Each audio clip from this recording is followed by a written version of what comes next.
a informação. A maioria dos países não notifica o acidente ofídico, não notifica o acidente por animal peçonhento, como o Brasil faz. Provavelmente o programa brasileiro é o melhor do Brasil.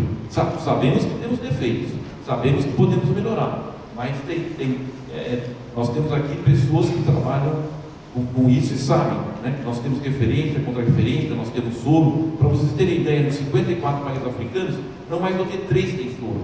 Os outros 50 não têm soro. Então não tem programa. Não se sabe quantos acidentes ocorrem, não se sabe quantas pessoas morrem. Então temos que dar o exemplo para outros, né? Aqui nós estamos aperfeiçoando o programa, fazendo, evidentemente, depois da pandemia, a situação agora arrefeceu um pouquinho, nós podemos estar fazendo agora algo que é uma capacitação, que é algo que sempre é bem-vindo, educação permanente. Precisamos sempre estar nos atualizando, né? Mas se diz aí que pode haver até 20 mil óbitos por ano, o que é um número muito grande, né? Na Índia, por exemplo, o número de mortes é contado a centenas, né? Tem muitos acidentes lá, acidentes por naja, são serpentes de grande porte, são serpentes que levam a insuficiência respiratória aguda em pouco tempo, dependendo aí da quantidade de veneno inoculado. Então é algo que nós temos que levar em conta. É uma doença negligenciada, né? Mas é uma doença que a Organização Mundial da Saúde considera negligenciada. Acidente escorpiônico nem negligenciado é negligenciada das negligenciadas, né? Mas tem menor importância, não só na América Latina, como em outras regiões do mundo, África, Ásia. Embora vocês saibam, o acidente escorpiônico, eu não digo aqui no estado, mas no Brasil está se tornando muito importante também, quase com a mesma importância do acidente ofídico. Aqui eu já comentei um pouquinho, né? Quem que é picado? A população rural da África, da Ásia, da América Latina, onde o soro ele muitas vezes não está disponível, né? Onde a estrutura de saúde é mais precária. E essa é a grande encrenca, porque é fundamental quando uma pessoa é picada e merece receber o soro. No acidente ofídico nós devemos dar soro. Se há envenenamento por uma serpente peçonhenta, esse soro deve ser dado o mais precocemente possível.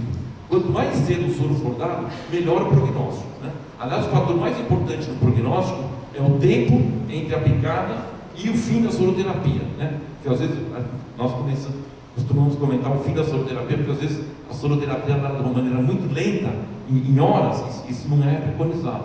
Nós devemos dar rapidamente também o soro. Então a variável é o tempo entre a picada e o fim da soroterapia. Claro, a soroterapia correta, né? Dá o soro correto, pela via correta, que é endovenosa, tá certo? E na quantidade correta. Um acidente grave deve receber mais soro do que um acidente leve.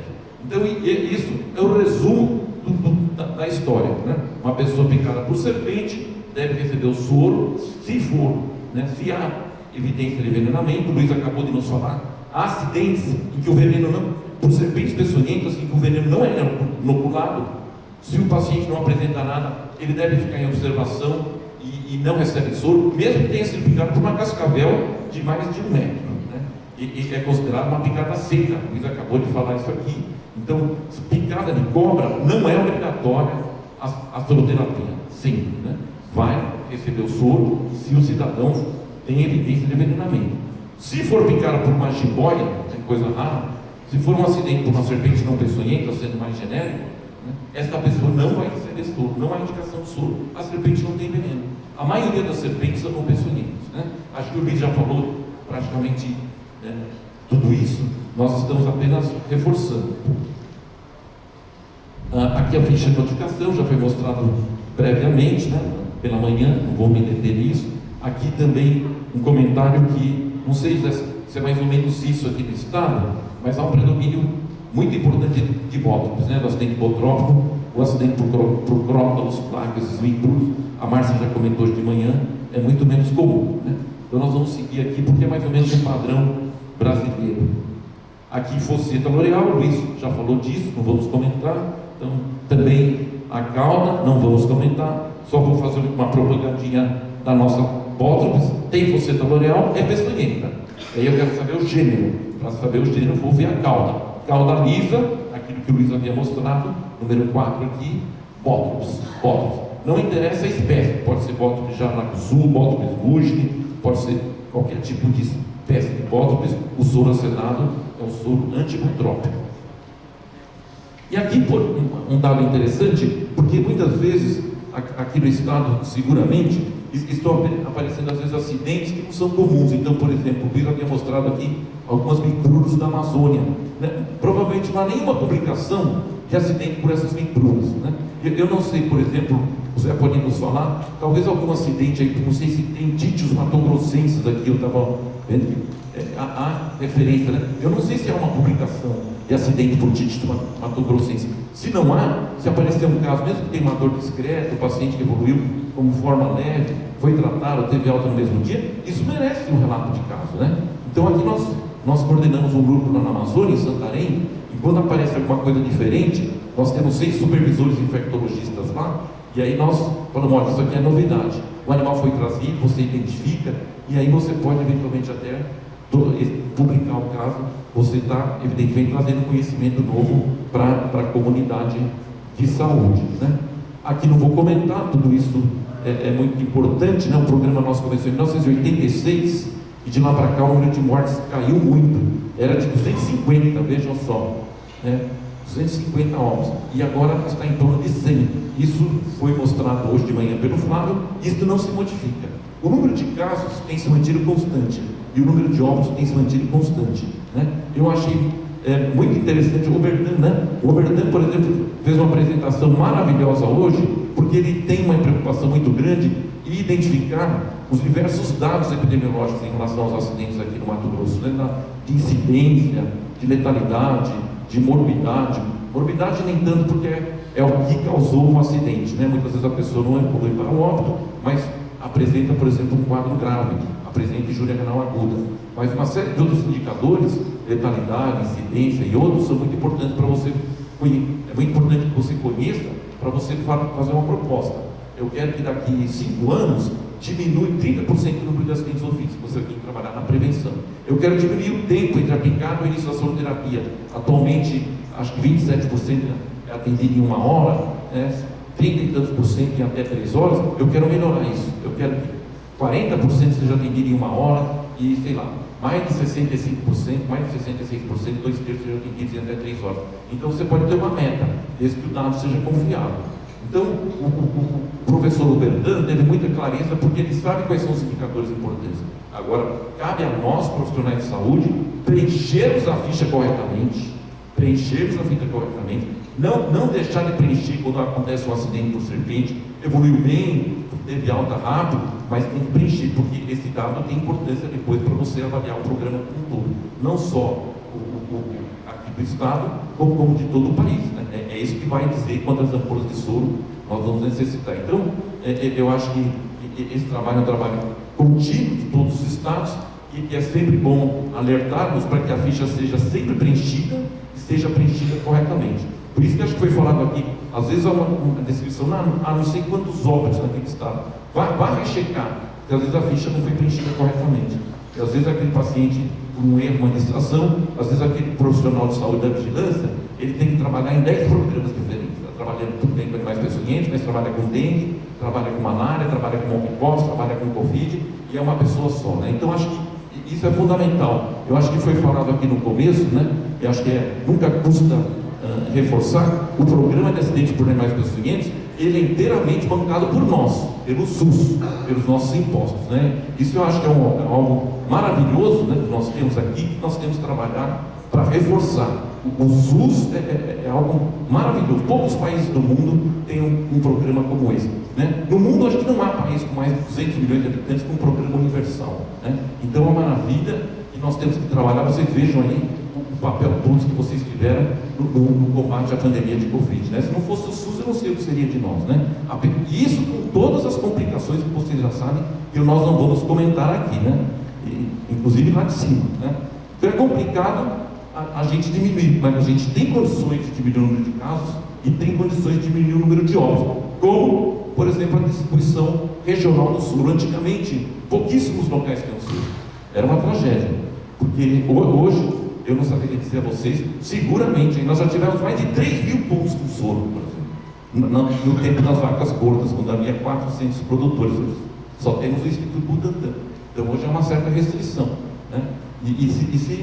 Evidentemente, claro, o soro para uso humano só deve ser utilizado para uso humano, mas parece que no passado até foi dado até soro para fazendeiro, porque ele tem um aras lá, e o cavalo dele vale uma fortuna.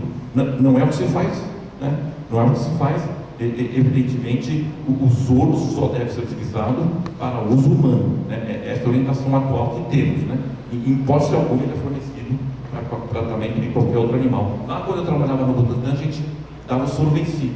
Um cachorro foi picado lá por uma jararaca, por uma cascavel, o soro está vencido, a gente podia dar, né? Mas só nessa situação. Eu não vou comentar, evidentemente, falamos muito disso, né? Eu vejo o exemplo aqui da cascavel em violeta. Os pacientes que chegam depois de 12 horas têm uma probabilidade de morte, né? O Bernardo ficou muito disso, de 4%. Um paciente que chega cedinho, chega em até 3 horas, tem uma letalidade de 0,5%. Então, é importante, isso foge do SUS, né? Quer dizer, entra no SUS porque é a questão de você educar a população. A população foi picada por uma cobra, procure, claro. Hoje você pode fotografar a cobra, né? Tem lá o celular, fotografa, né? Se puder leve, mas procurar o serviço de saúde o mais precocemente possível, né? E o profissional está lá na unidade básica de saúde, na atenção primária, saber que ele pode encaminhar para um local que tenha soro. Então, a informação é fundamental. Eu não sei, Marcelo, se aqui vocês têm, o José pode informar, mas o centro funciona 24 horas por dia, né? E aí, acho que o José já divulgou hoje na abertura, o telefone pode se ligar a qualquer hora do dia ou da noite. E aí o profissional de saúde especializado vai informar, olha, tem soro nessa cidade aqui. Então, seja lá onde for, né, São Félix do Araguaia, Cáceres, qualquer outro, não, tem soro neste hospital, dá lá inclusive o endereço do hospital para que o profissional possa atender o mais precocemente possível. Isso é fundamental para que o programa funcione bem e tenha, claro, os pacientes tenham um melhor prognóstico, né? Eu acho que isso, né, não custa insistir sempre de entrar em contato lá com os centros para que a orientação correta seja dada. Ninguém é obrigado a saber tudo, ninguém sabe tudo, né? Eu, muito menos, né? Eu me super especializei, sei um pouquinho mais de alguma coisa disso aqui, mas outras coisas eu procuro informar para poder se atender um paciente que tem outra doença, né? Eu acho que talvez valha a pena, se vocês quiserem anotar, chama-se Abracite. Tem uma associação brasileira de centros de intoxicação, e a professora Marlene Salim de Santa Catarina, uma irmã do José aí, ela coordenou acho que muitos anos, né, o centro lá de Santa Catarina, como aqui temos o centro de Cuiabá. Acho que com a Abracite, por exemplo, vamos supor que o médico de um centro foi para o banheiro ali, foi tomar uma água, pode ligar para outro centro também, que vai informar, e são todos centros especializados em intoxicações. A picada ocorre, então, em geral, no pé, até a perna, vocês têm aqui quase 80%, 20% mais ou menos nas mãos, acidente ofídico. Ou seja, se você... ninguém faz isso, viu? Ninguém faz isso. Mas se todos usássemos, quando fosse entrar na mata, usasse um sapato e uma perneira, que é uma faixinha de couro aqui na face anterior da perna, você pode fazer em casa até um couro, e aí você faz 2 orifícios na parte de cima, 2 orifícios na parte de baixo, amarra atrás, evita-se 80% dos acidentes, né? E isso, bota, por exemplo, é um equipamento de proteção individual, tem lei, que diz que todo fazendeiro tem que dar lá para o boia-fria, tem que dar lá para o seu empregado uma bota para prevenção dos acidentes ofídicos. Mas não pegou, aquela lei não pegou. Então, assim, é um acidente profissional, é um acidente ocupacional. Muitas das pessoas são picadas quando estão trabalhando, né? E isso poderia ser evitado, embora isso não tenha ocorrido desde que o programa foi criado em 1986. Aqui o acidente hipotrófico, e nós vamos aproveitar e falar do acidente por lácteos. Eu já vou aproveitar agora e falar que o acidente por surucucu piturijata, ele é igualzinho que eu vou falar aqui para o acidente hipotrófico. Do ponto de vista clínico, ele é igual. Claro que eu vou falar muito dos venenos, de bóticos, isso é um pouco diferente, mas na prática o que se vê é a mesma coisa, com exceção que parece, mais ou menos metade dos casos de acidente por surucucu, o indivíduo parece que tem um quadro, alguns chamam de parasimpático emético, alguns chamam de vagal, parece que a pressão cai, parece que tem bradicardia, tem cólica, tem diarreia, né? Então é algo que diferenciaria de um acidente hipotrófico, mas eu já vi acidente hipotrófico também com chocado, com hipotensão, com bradicardia. Então é algo que pode eventualmente se confundir. Uma pessoa picada numa área que tem lácteos, talvez seja melhor receber o soro antibotrópico antilaquético, né? E, em geral, o Luiz havia dito, a lácteos, ela está em mata primária, está no meio da floresta, né? Se é uma área aberta, é mais provável que seja bólica. Se é uma mata fechada, Aí pode ser lácteos. Se não foi trazida, muitas vezes a serpente não é trazida, o ideal seria receber o soro anticotrópico antilaquético. Mas de qualquer modo é um acidente muito, muito raro, mesmo aqui no estado, né? Aqui o mecanismo de ação do veneno, estamos simplificando, né? O veneno é complexo, depois nós vamos falar um pouquinho disso, mas ele causa uma inflamação local, ele causa uma coagulopatia e ele causa hemorragia. Isso é o que observamos no ser humano quando é picado. Tem essas 3 alterações e elas ocorrem simultaneamente. Vamos ver a primeira. Aqui vocês têm uma coagulopatia de consumo. Então, o que acontece em cada um de nós, né? Claro, todos nós aqui, não só mamíferos e outros grandes grupos de animais aí, tem um sistema cardiovascular. Tem lá uma bomba, que é o coração. E está enviando sangue para todo canto, para que nós tenhamos os nossos tecidos oxigenados, recebendo nutrientes. E esse sangue não pode coagular dentro do vaso, né? Isso seria um trombo, formar um trombo. E isso é o que acontece quando, por exemplo, se houver uma obstrução da coronária, o indivíduo tem um infarto. Uma obstrução de uma artéria cerebral, o indivíduo tem, né, um AVC, um acidente vascular cerebral. Então, o sangue tem que estar fluindo. Mas o que acontece se alguém se corta? O indivíduo se corta. Estou lá cortando lá, preparando uma caipirinha, né? Vou assistir o jogo do Brasil, o Brasil está ganhando 3-1, no intervalo eu dou uma escapadinha, vou para o banheiro e depois fico lá vendo o jogo. E aí eu vou lá preparar a caipirinha e me corto. Tem que parar de sangrar, senão houve uma hemorragia. Então é fundamental que o nosso organismo se adapte a essa situação. Aí ocorreu uma situação excepcional, me cortei, está sangrando, o sistema de coagulação ele é ativado. E é uma coisa complicada porque é uma cascata. Então o fator 13 ativa o 9, que ativa o 10, que ativa, e por aí vai. O resultado final é formar como se fosse um pequeno, aí não sei qual seria o termo mais adequado, mas o que há é um tampão, forma-se um tampão, para que aquele local em que o indivíduo se cortou pare de sangrar. Então tem que entupir aquele pequeno vaso, aquele pequeno capilar, para não haver mais sangramento. Isso é feito através da formação de uma substância chamada fibrina, que é o resultado final da ativação da cascata da coagulação. Uma ativa a outra, encadeia até formar fibrina. Fibrinogênio se transforma em fibrina, isso é um tampão de fibrina. A plaqueta ajuda nisso. Aliás, a plaqueta, ela agrega e ela forma um tampão plaquetário antes da fibrina se formar. E o vaso também se contrai para fazer com que a quantidade de sangue que está sendo perdida seja minimizada. Então são fenômenos complexos que ocorrem simultaneamente para eu não morrer sangrando quando eu me corto, né? Então é algo que o nosso organismo faz, isso é fisiológico, quando ocorre qualquer corte, a ativação do sistema de coagulação. O que a malvada da serpente faz? Ela ativa essa cascata em vários pontos. Então o cidadão picado por exemplo, aqui no caso da Mótropos, outras serpentes fazem isso, né? Mas a coral também, a láxis também pode fazer, e a própria cascavel pode fazer. 40% dos acidentes por cascavel também tem ativação da cascata de coagulação. E aí o que se forma é fibrina. Então há um consumo dos fatores de coagulação. Não é para os médicos aqui, não é uma coagulação intravascular disseminada, como ocorre na doença meningocócica, na sepse grave. Não, é um consumo dos fatores. A gente costuma chamar de coagulopatia de consumo. Isto não tem relação com a gravidade.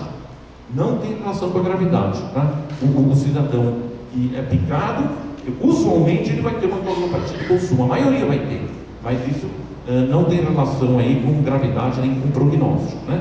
E de qualquer modo, é algo que acontece com frequência. Se o soro não for dado, isso se prolonga.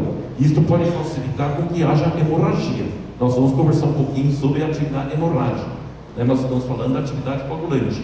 O veneno ativa fatores de coagulação. Tudo que está em vermelhinho aqui, o veneno está ativando. Olha, bótopis, não dá para ver muito bem, mas acreditem, o veneno da Mótopis ativa a cascata em vários locais simultaneamente e rapidamente leva ao consumo do fibrinogênio e à formação de fibrina. Aqui, como testar isso? Como se avalia se uma pessoa tem coagulopatia? Tem um exame muito simples que pode ser feito em qualquer unidade básica de saúde. Basta ter um tubo de ensaio seco, limpo, né? Um tubo de ensaio comum, nós costumamos às vezes fazer um de controle, aí coloca-se 1 ml num tubinho de sangue, colhe a amostra de sangue de uma pessoa, 1 ml num tubo, 1 ml no outro tubo, Se você não tem condições de manter em banho-maria a 37 graus, 38 graus, você pode ficar segurando lá o tubinho por 10 minutos, pede para alguém segurar lá o tubinho sem movimentar. Depois de 10 minutos, inclina, tem que coagular. O sangue tem que coagular, uma pessoa normal. Uma pessoa picada por uma moto, o sangue pode escorrer, ele não tem capacidade de coagular. Por quê? Porque os fatores de coagulação foram consumidos pelo veneno botrópico, né? Isso é indicação de soro. Então a coagulopatia é indicação de soro, né? É uma das alterações que o veneno botrópico causa. E pode ser medido também por outros exames. Além do tempo, o tempo de coagulação tem uma grande qualidade, pode ser feito em qualquer unidade básica de saúde, basta ter o tubinho de ensaio e o resultado fica pronto em 10 minutos. Se o tempo de coagulação só coagula depois de 14 ou de 15, ou nem coagula, o indivíduo tem uma alteração na coagulação sanguínea, ele merece receber soro. Depois a gente vê quanto, tá? Mas isso é uma... Agora, é claro, tem pessoas que estão trabalhando aí, um profissional, uma enfermeira trabalha no hospital, tem condições de fazer coagulograma, tem hospitais aí, universidades que fazem até a dosagem de fibrinogenio sérico. Isso pode ser feito também. Então, o importante é avaliar a coagulopatia, né? Aqui tem outros exemplos. Então, além do tempo de coagulação, que é o que eu expliquei, pode-se fazer o coagulograma completo, ou pode fazer a dosagem de fibrinogênio, detectando a coagulopatia, tem sinal de envenenamento, tem indicação de soro antibotrópico, um acidente botrópico, né? Aqui um trabalho que fizemos já há muito tempo, nem sei quanto, mas de qualquer modo assim, mostrando que esse tempo de coagulação, ele tem uma relação muito boa com o nível de fibrinogênio, então é um exame que tem validade. E pode ser feito em qualquer parte do mundo. Tem muitas serpentes que causam coagulopatia. Não é só a bótopus, não é só a acrópolis, não é só a lácteos. Na África e na Ásia, muitas serpentes também ativam a cascata da coagulação. As serpentes, né, o veneno é algo muito, evidentemente, muito importante para ela sobreviver. E o que dá certo na natureza, a natureza mantém. Então, em vários locais do mundo, né, as serpentes utilizam e produzem toxinas que atuam na cascata da coagulação, né? Não só aqui no Brasil. Oi? Até 10 minutos. Passou de 10, está alterado, tem que dar soro. Tá? Aqui é outra alteração. Aqui eu estou falando de hemorragia, né? Existem várias causas de hemorragia, né?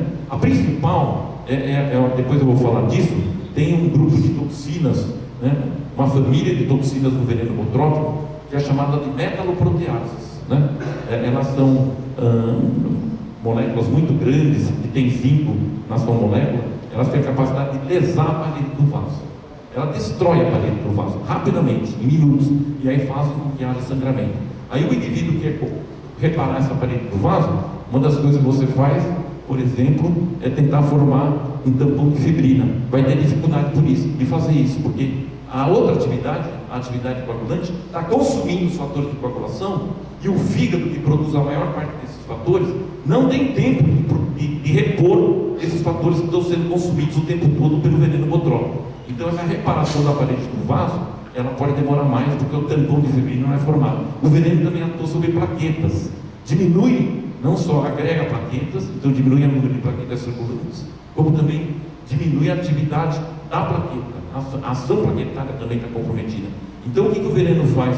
O veneno, ele desarranja a hemostasia. A ideia dos venenos é desmontar um órgão nobre do bichinho lá pelo qual ela se alimenta. Então a serpente, ela vai matar rapidamente, né? Muitas vezes, não sei se vocês já viram aí, passa aí, não descobre, né? Às vezes ela dá o bote e deixa o animalzinho ali, em poucos minutos ele está morto, né? No caso aí, sei lá, de um pequeno roedor, um camundongo, uma cobaia, um rato, ele vai ter lá uma trombose disseminada no rato. E nós não, em nós é uma coagulopatia de consumo, tá? E aqui então a segunda alteração tem várias causas, mas é importante saber que o cidadão pode ter hemorragia. Então coagulopatia é uma coisa, é ativar os fatores de coagulação. Hemorragia é outra coisa, é romper a parede do vaso e sangrar, né? Agora é claro, a coagulopatia ajuda a manter o sangramento. Vocês sabem, as pessoas hemofílicas não têm, por exemplo, produz como fator 8, fator 9, elas podem sangrar. E elas não têm uma lesão vascular, elas têm, né, do ponto de vista genético, aí a pessoa nasce com uma limitação na capacidade de produzir alguns fatores de coagulação. Então, a coagulopatia, ela perpetua e mantém a hemorragia. E aqui a lesão do vasinho, causado aí por essas snake venom proteases, né? Então são metaloproteases. Nós vamos falar um pouquinho delas, porque eu vou tentar mostrar a vocês como que o veneno age, por que ele causa isso, por que ele está causando coagulopatia, por que ele está causando hemorragia e por que ele também está causando edema. Porque isso tudo é consequência das ações, das múltiplas ações das famílias de toxinas do veneno botrópico, né? Esses venenos de serpente são bem complicados, eles são às vezes formados por várias famílias de toxinas e elas atuam sinergicamente, uma ajuda a outra, então atuando rapidamente o tempo todo, né? e interagindo, uma facilitando a ação da outra. Aqui o edema então é importante, porque é uma maneira de eu verificar também se o indivíduo tem evidência de envenenamento. Então, uma pessoa picada por uma jararaca, por uma Botrys mugine, por exemplo, que acho que é a espécie mais comum aqui, né, Zé? Acho que é a Botrys mugine, né? Então, assim, ela pode causar edema no local da picada, pode causar uma coagulopatia, isso você vai ver fazendo um teste de coagulação, seja lá o tempo de coagulação, o coagulograma, né? E pode ter também a hemorragia. E aí, o local mais precoce para se encontrar hemorragia é o sangramento ou na gengiva ou no nariz. Chamamos de gengivorragia, né, se for um sangramento gengival, ou epistaxe, se for um sangramento nasal. E o local da picada aqui, vocês veem, já está ficando um pouquinho arroxeado. Essa criança foi picada aqui e já tem um edema aqui na região maleolar, né, lateral, no dorso do pé, e às vezes, além do edema, vai aparecendo uma cor aí que vai arroxeando, ficando às vezes até violeta, uma cor. E isso nada mais é do que sangramento subcutâneo. Isso é o resultado também da atividade hemorrágica do veneno. Então a hemorragia pode ser à distância e pode ocorrer também, usualmente acontece, uma hemorragia subcutânea no local da picada, que depois pode se estender a outras regiões do corpo.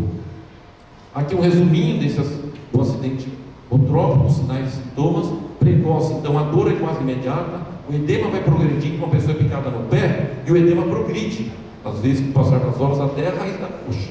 Pode ir para a coxa, e começou só no pé. A pessoa foi picada no dorso do pé, o edema, com o passar das horas, vai até a raiz da coxa. Mesmo que receba soro. Nós vamos ver por quê. Mesmo que o soro tenha sido dado na dose correta, por via endovenosa, né? E o indivíduo tenha recebido esse soro precocemente. Aqui outras alterações, já comentei, aumento do tempo de coagulação, e pode haver também hemorragia intensa e choque. Isso é muito raro, isso caracteriza o quadro como grave. Depois nós vamos ver a classificação de gravidade do acidente botrópico. Mais tarde pode aparecer no local da picada, além da dor, do edema, dessa cor arroxeada, podem surgir bolhas, e às vezes tem uma infecção secundária. Junto com o veneno, às vezes há micróbios, né, na cavidade oral da serpente. Então a flora da cavidade oral da serpente pode ser inoculada junto com o veneno, né?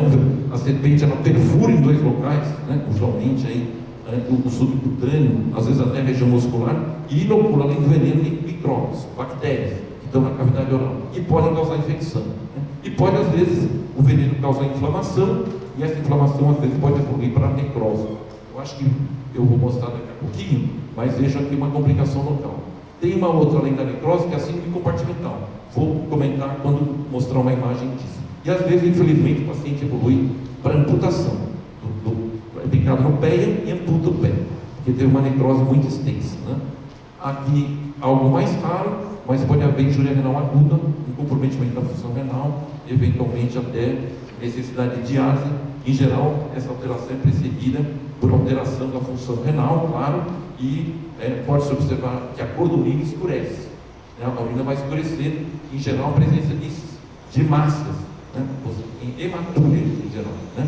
Pode haver também uma certa hemólise, mas o que a gente costuma observar na urina 1 é a hematúria, a presença de massas íntegras na urina. Isso, e claro, se o cidadão está urinando pouco, é bem hidratado, e mesmo assim não está urinando, uma pessoa que costuma urinar 40 ml por hora, está urinando menos do que isso, você hidrata, manda ele tomar água, vai tomando água, importantíssimo, hidratação via oral e também parenteral, por via endovenosa depois da soroterapia, para que o indivíduo não tenha, ou então diminua a probabilidade de ter injúria renal aguda. É fundamental hidratar bem o paciente. E nesse sentido, observar a diurese. vê se ele está urinando 40 ml por hora, veja se a cor da urina está mudando. Se a cor da urina está escurecendo, é encrenca. É encrenca, né? Pode estar evoluindo aí para injúria renal aguda. É isso que a gente tem que observar, né? Os pacientes, eles têm, primeiro, coagulopatia, pode não ter as três coisas, pode ter uma só, pode ter só coagulopatia, e aí pode ser precoce, isso já é indicação de soro. Às vezes só tem edema, às vezes começa com um sangramento debaixo da língua, né? E isso já é igual a soro. Qualquer alteração, né? Qualquer uma das três alterações é a indicação de soro. Depois nós vamos ver quanto de soro antibotrópico deve ser dado de acordo com a gravidade do caso, na admissão. A classificação é feita na admissão no serviço que tem o soro, né? Aqui as complicações que eu vou depois descrever cada uma delas é o choque, né? Depois temos outras aqui, a injúria renal aguda e a hemorragia intensa, né? Hemorragia, por exemplo, em nasal não é grave, mas a hemorragia digestiva é. A hemorragia do sistema nervoso central é. O indivíduo começa a ter alteração de consciência, fica hemiparético, hemiplégico, teve hemorragia cerebral, e evidentemente isso é muito grave, né? Aqui o edema progredindo, que é algo natural, depois da picada o edema progride, mesmo após a soroterapia, em todos os casos, a não ser, claro, um acidente muito leve, foi picado e pouco veneno foi inoculado, o edema pode ficar localizado, mas a tendência natural do indivíduo picado é ter a progressão do edema em horas aí. Em geral vai estabilizar depois de um dia e meio, mas o edema continua progredindo depois de um dia, continua progredindo. Nós tivemos a oportunidade de fazer no Hospital do Brasil trabalhos em que a gente media 1 centímetro, né? 5 locais com picado, e a gente vê que ele progride e vai continuando a inchar, mesmo depois do soro por um dia e meio. Depois estabiliza e começa a diminuir a intensidade desse edema. Aqui o que não fazer? Não cortar, né? Isso aumenta o risco de infecção secundária, aumenta o risco de necrose, porque você está cortando pequenos vasos e tal, a oxigenação tecidual, né? A nutrição tecidual vai estar comprometida. E não amarrar, né? Hoje pouca gente faz isso, né? Concentra o veneno no local, aumenta o risco de complicação local, de necrose, de amputação, né? Hoje a maior parte da população está bem orientada, praticamente mais ninguém faz incisão, torniquete, talvez um pouquinho, mas acho que a maioria não faz. Não sei a experiência de vocês aqui. José, o pessoal costuma fazer torniquete aqui? Quando chega, a maior parte não faz. Não faz. Alguns fazem ainda, mas poucos. Então acho que é algo bacana, porque é a questão da educação, né? E isso acho que é no Brasil todo, a população já tem informação do que fazer, né? Quando for picar. Mas algo importante é procurar um serviço de saúde, né? Isso é fundamental. Não ficar em casa esperando para ver se vou melhorar. Tudo bem, tem a novela Pantanal aí, vocês não sei se tinham nascido, mas teve uma Pantanal, uma rede chamada Manchete. Eu lembro que tinha um cidadão chamado Cláudio Marzo. Ele fazia o papel, eu até assisti uns dias aí alguns capítulos, parece que tem o Velho do Rio, né? O Velho do Rio, não sei se alguém assiste aí a Pantanal, e ele foi picado naquela vez. E ele foi picado, sabe como ele foi tratado? Ele ficou lá na rede, ele pôs umas folhas, ele amarrou, ele não procurou hospital, tudo errado, ele fez tudo errado, e ele sobreviveu. Ele era o Velho do Rio. O Velho do Rio, você sabe que ele está acima do bem e do mal, mas evidentemente não foi educativo. O Programa Nacional do Ministério da Saúde já existia, eu acho que poderíamos eventualmente ter feito de uma maneira diferente, né? Então, a população, muitas vezes, ela é deseducada, né? Aqui no caso, parece que no começo da novela também um rapazinho foi picado, não recebeu soro também, né? Então, assim, custava falar que tem o SUS, a Rede Globo poderia falar que tem o SUS, né? O Sistema Único de Saúde, que tem soro. Nossa, como seria lindo tudo isso, né? Porque a gente fica aqui falando, vocês estão aí trabalhando, fazendo tudo, e muitas vezes a gente vê um programa que é feito por milhões de pessoas e uma informação necessária não é veiculada. Mas tudo bem, o povo não é bobo, o povo sabe, né? Não faça torniquete, não corte o local, não sugue o local, não coloque café, não coloque areia, não coloque terra, não coloque teia de aranha, lave o local com água e sabão. Lave o local com água e sabão. Pode tomar líquidos, né? Não estou falando para tomar, por exemplo, o estava falando aí que tem gente que põe cobra lá na pinga, não é para tomar isso não, pode tomar suco, pode tomar água, pode tomar um analgésico, por exemplo, de pirona, que tem dor no local, paracetamol, tudo isso antes do hospital. Isso é uma orientação pré-hospitalar, né? Não tome aspirina, aspirina é antiagregador plaquetário, pode aumentar o risco de sangrar. Então pode ser dipirona, paracetamol, hidratação via oral, né? Não fazer nada errado, é muito importante, nada errado, não cortar, não sugar, não amarrar, né? Limpa o local com água e sabão, antisséptico, não cubra com curativo e vá para o serviço de saúde. Ligue para o Ciatox, o Dr. José estará de plantão lá e orientará vocês qual o município mais próximo que tem o soro e tudo dará certo. Né? Pelo menos a probabilidade de dar certo é muito alta se tudo for feito adequadamente. Aqui uma evolução. O paciente ele tem equimose. Isso acontece com muita frequência. Então não é só no local que tem equimose. Essa hemorragia debaixo da pele, ela pode acontecer à distância. Às vezes a pessoa é picada no pé, depois de 2 ou 3 dias aparece uma equimose na coxa, por exemplo. Pode aparecer até em outro membro. Isso é a evolução do acidente botrópico, uma evolução frequente. Aqui agora nós vamos falar um pouquinho do veneno.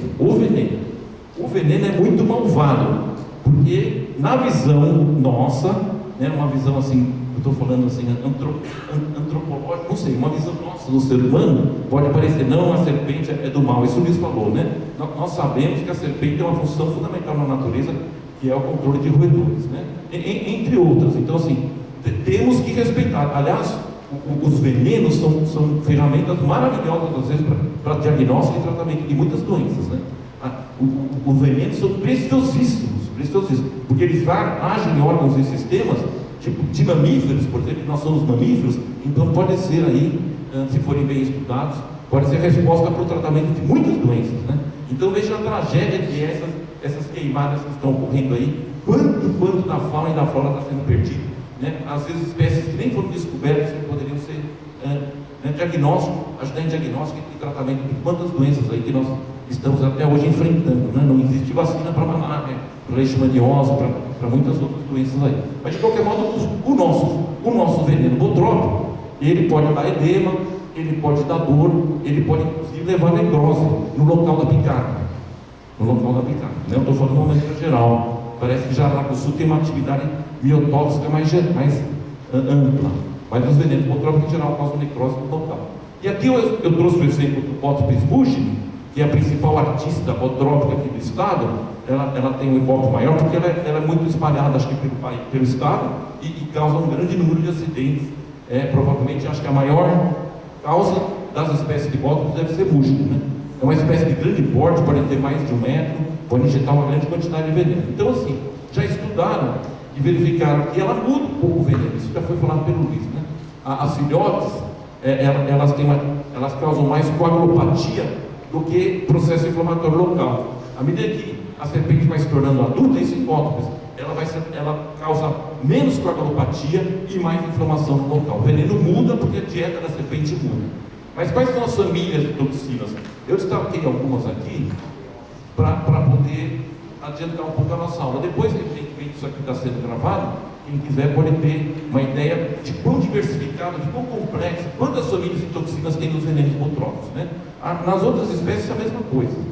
Claro, em concentrações diferentes, isso pode variar, né? E cada uma dessas, por exemplo, aqui, nós estamos falando de famílias de toxinas de Botox Smugging. Por exemplo, tem aqui as metaloproteases, do veneno de cobra, que lesam a parede do vaso. E ela tem, por exemplo, essas snake venom metaloprotease, às vezes uma mesma espécie, o mesmo exemplar de Botox Smugging, ela tem 7 ou 8 metaloproteases diferentes. Porque uma é mais específica para comer, matar um ratinho, outra com uma cobaia, outro com camundonguinho, outro com uma preá. Então, como a dieta dela é variada naquela região, ela tem isoenzimas daquela família de toxinas para poder, eventualmente, atuar sobre alguma região específica desse ou daquele mamífero, que é o alimento usual dela, né?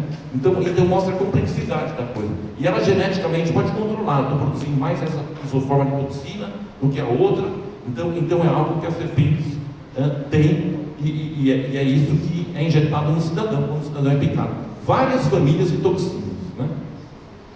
Aqui, logo no começo, é liberada a histamina, e a histamina tem um papel aí de vasodilatador, e com isso, essa vasodilatação vai facilitar a presença do inchaço, né? E isso é algo que ocorre muito cedo. Em 1 hora assim, depois da picada já está ocorrendo. Mas depois disso, o fenômeno inflamatório ele vai continuar pela ação aqui das fosfolipase A2, dessas metaloproteases que eu falei e de outras famílias de toxinas. Então, quando o indivíduo é picado, ele recebe o veneno e o veneno vai ativar a liberação de um monte de moléculas e um monte de células para o local da picada, que causa inflamação. Então a inflamação inicial é causada pelo veneno, ela tudo bem, liberou histamina lá, dá edema, dá dor e tal, processo inflamatório, mas depois o que vem como mediador secundário, terciário, não é mais o veneno que está causando. Não é mais o veneno. É aquilo que o veneno ativou, é aquilo que o veneno trouxe para o local da picada. E é por isso que não é recomendável nessa situação, e aí nós vamos mostrar isso, o soro, ele não tem a obrigação de neutralizar um leucotrieno, uma prostaglandina, uma interleucina 6, um fator necrótico tumoral, são todas substâncias que nós produzimos que inflamam. É um mecanismo de defesa nosso, né? Injetou, por exemplo, há uma agressão externa, e aí o organismo tenta conter o veneno ali para que ele não se espraie. É um mecanismo de defesa.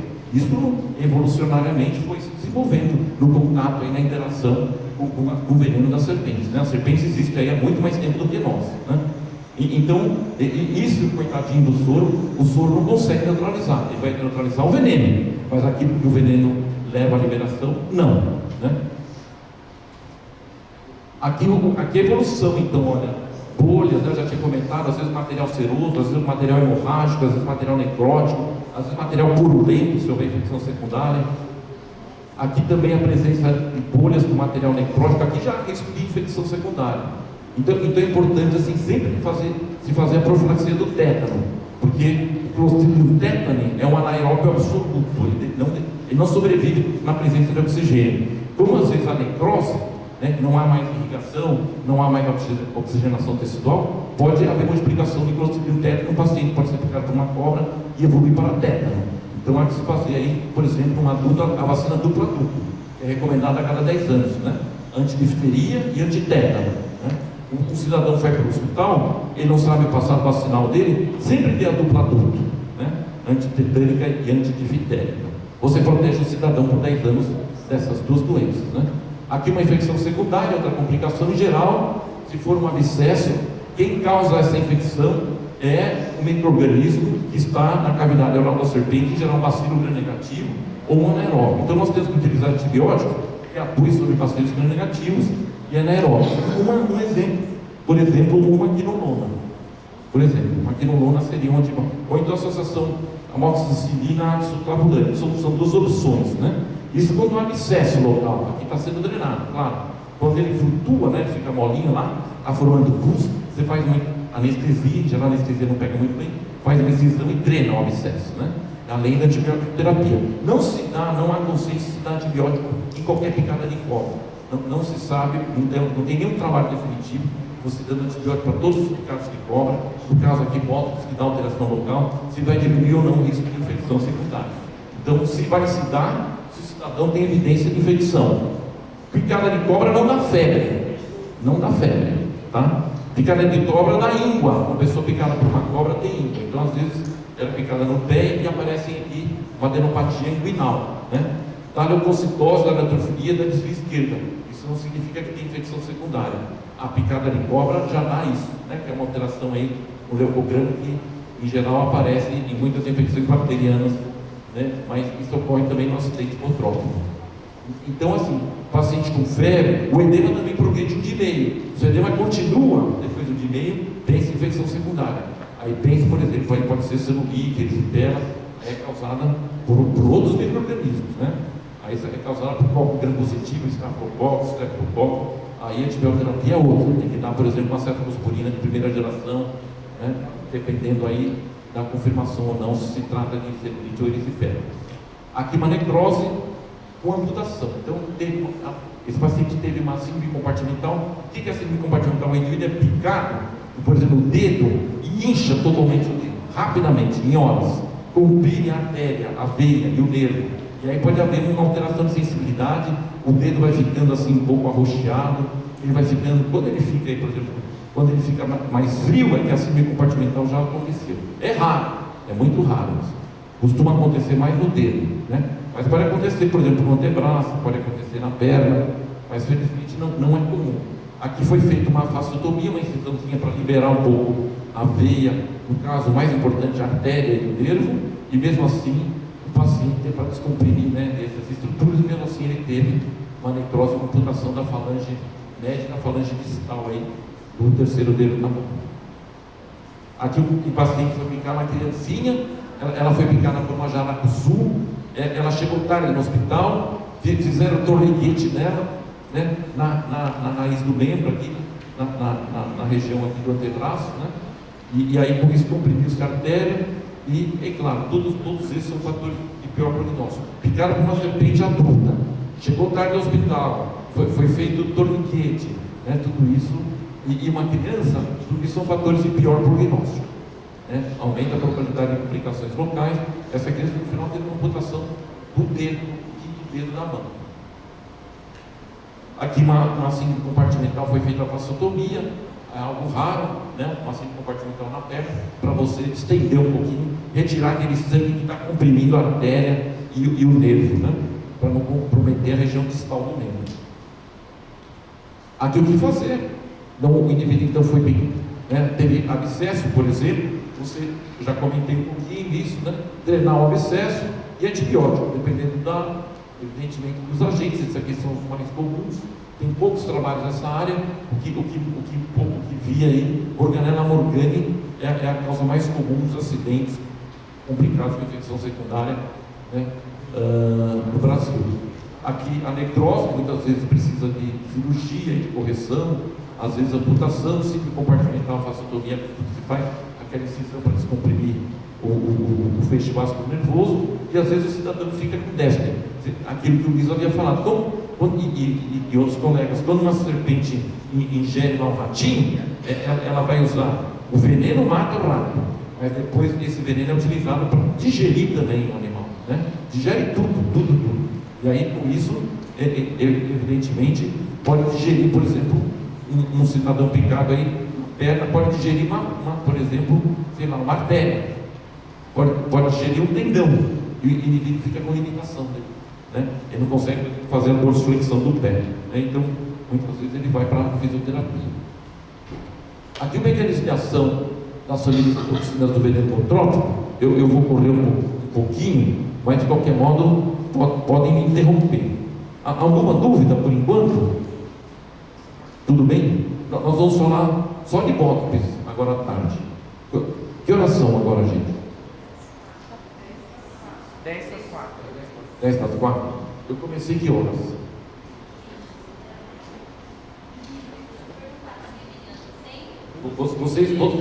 Vocês vão interrompendo, viu? Até as 8 da noite eu termino. Posso garantir a vocês, né? Estou brincando, né? Mas eu vou falando assim devagarzinho. Me interrompam se for, né? Se vocês acharem.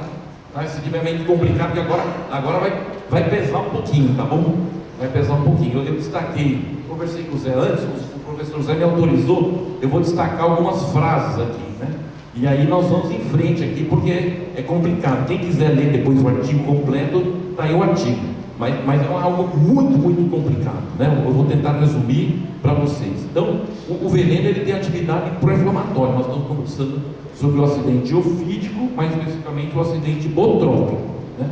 E aí você tem, por exemplo, aqui a urutu, por exemplo. Mas todas as bótox é mais ou menos a mesma coisa.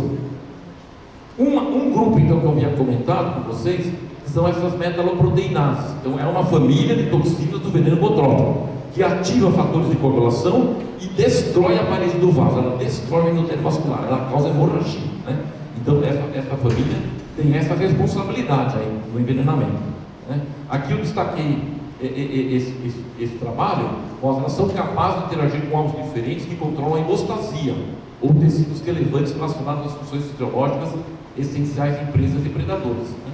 Então, assim, você sabe que a serpente, coitadinha, ela está num mundo muito cruel, porque ela tem que se alimentar, ela não tem, coitadinha, perna, ela não tem braço, ela fica lá e fica lá de tocar e esperando passar um pequeno animal que vai servir de alimento para ela, né? Isso o Luiz havia falado, 20, 30 dias lá esperando mas ela tem predador, ela está lá parada, mas pode aparecer um gavião, uma ave de rapina, um gambá, um outro animal qualquer e querer se alimentar dessa serpente. Então, o veneno, ele evolui tanto por pressão do predador, porque ele tem que tentar lesar o predador, né? Quando claro, quando ele causa um acidente, nós temos problemas, né?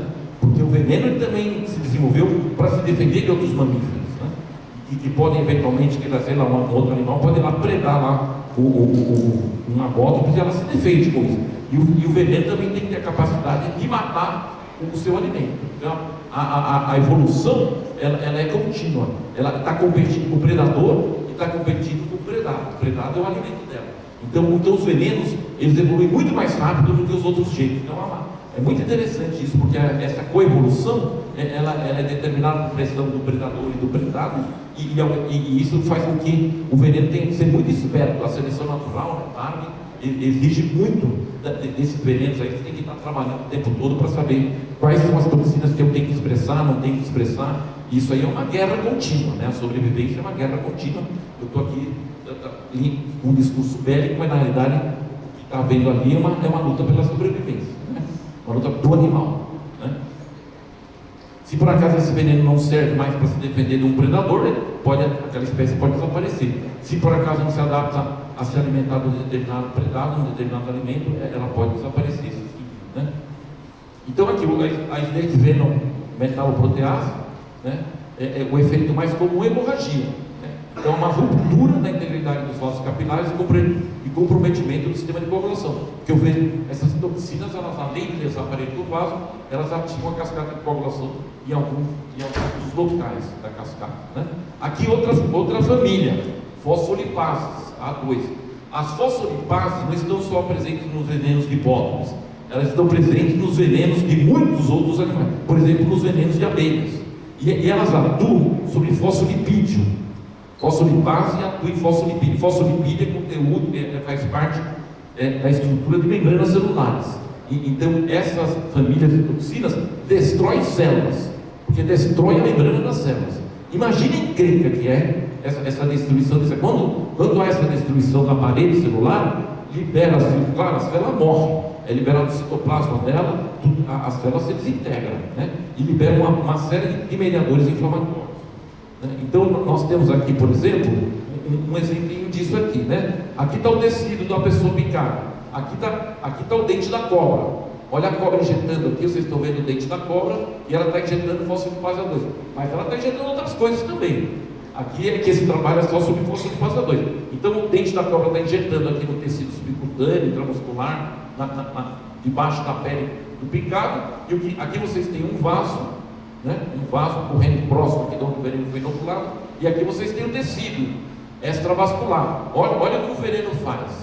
O veneno está fazendo a vasodilatação, aquilo que a histamina faz, está causando leiteira e dor. Mas o veneno também faz com que a série endotelial ela produza uma série de substâncias, de moléculas aqui, que vão fazer com que os leucócitos, né, eles atiram a superfície do endotélio vascular, depois migrem para o tecido.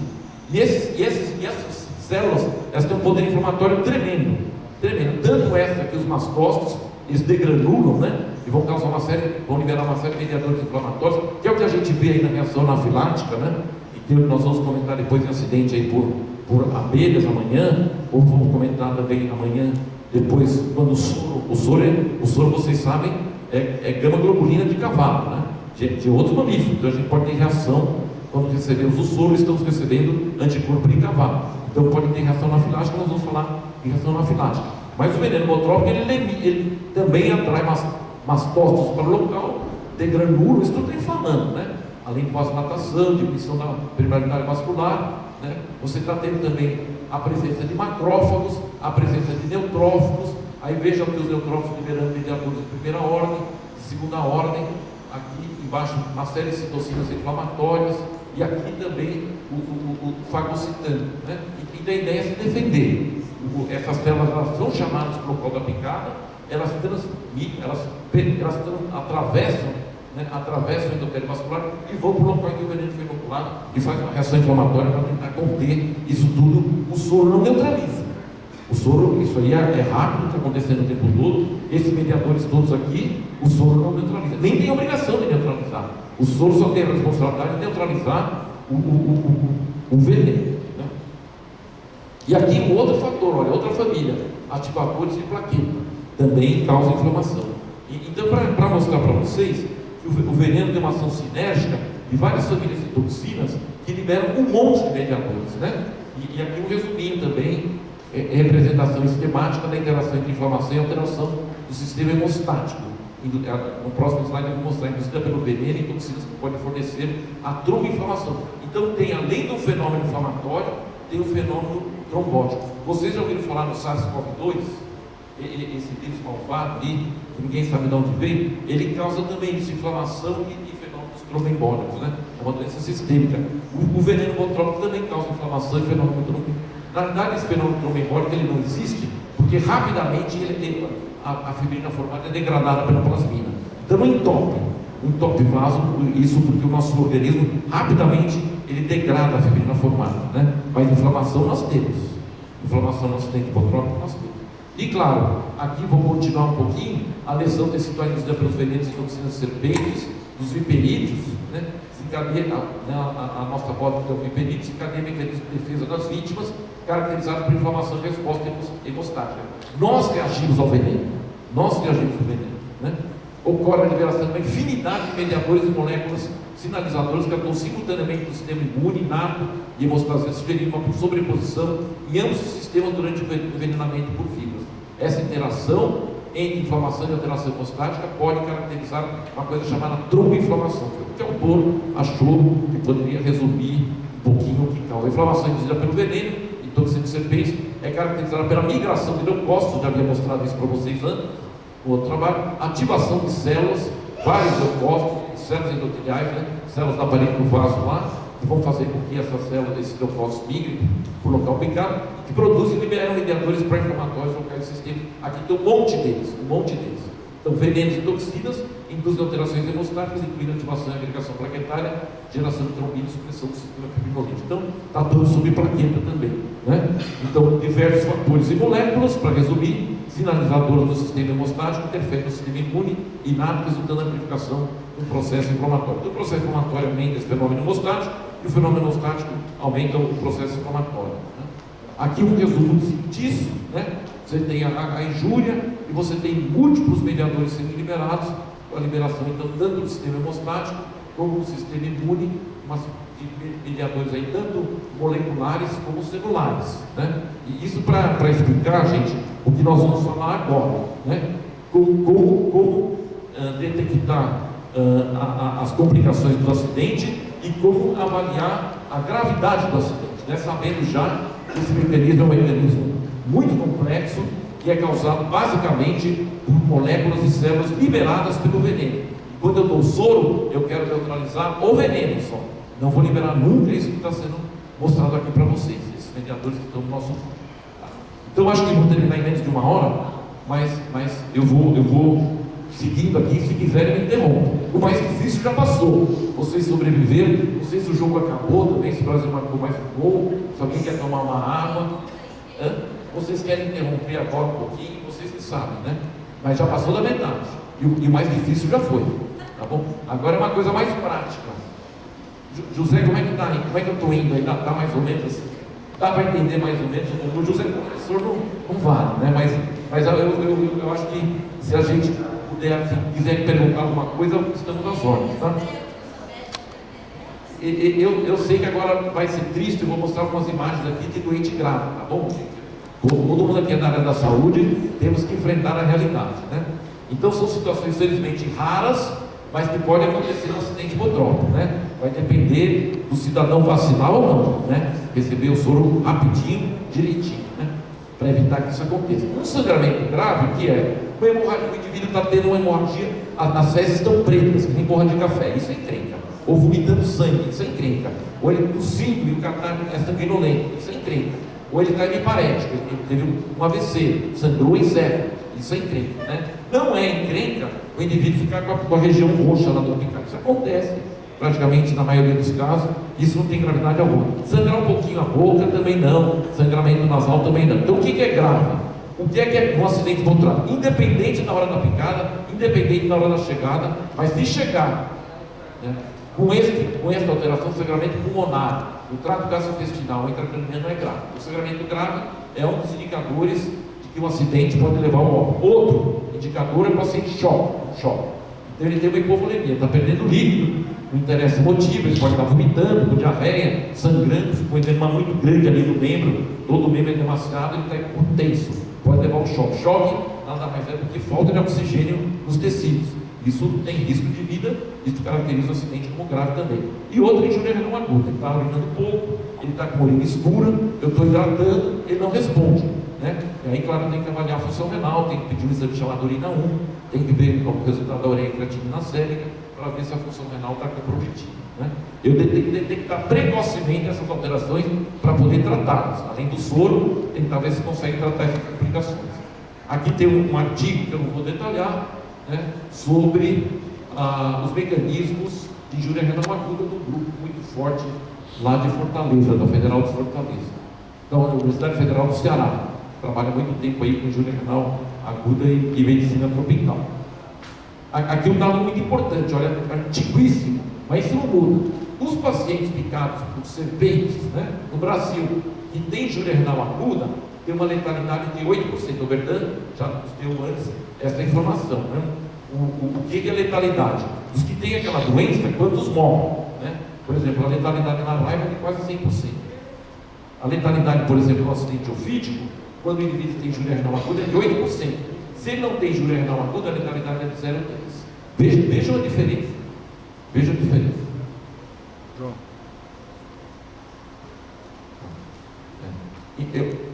O computador teve um pequeno problema, eu vou abrir para dúvidas, mas é coisa muito rápida, poucos minutos aí para poder colocar a defunção.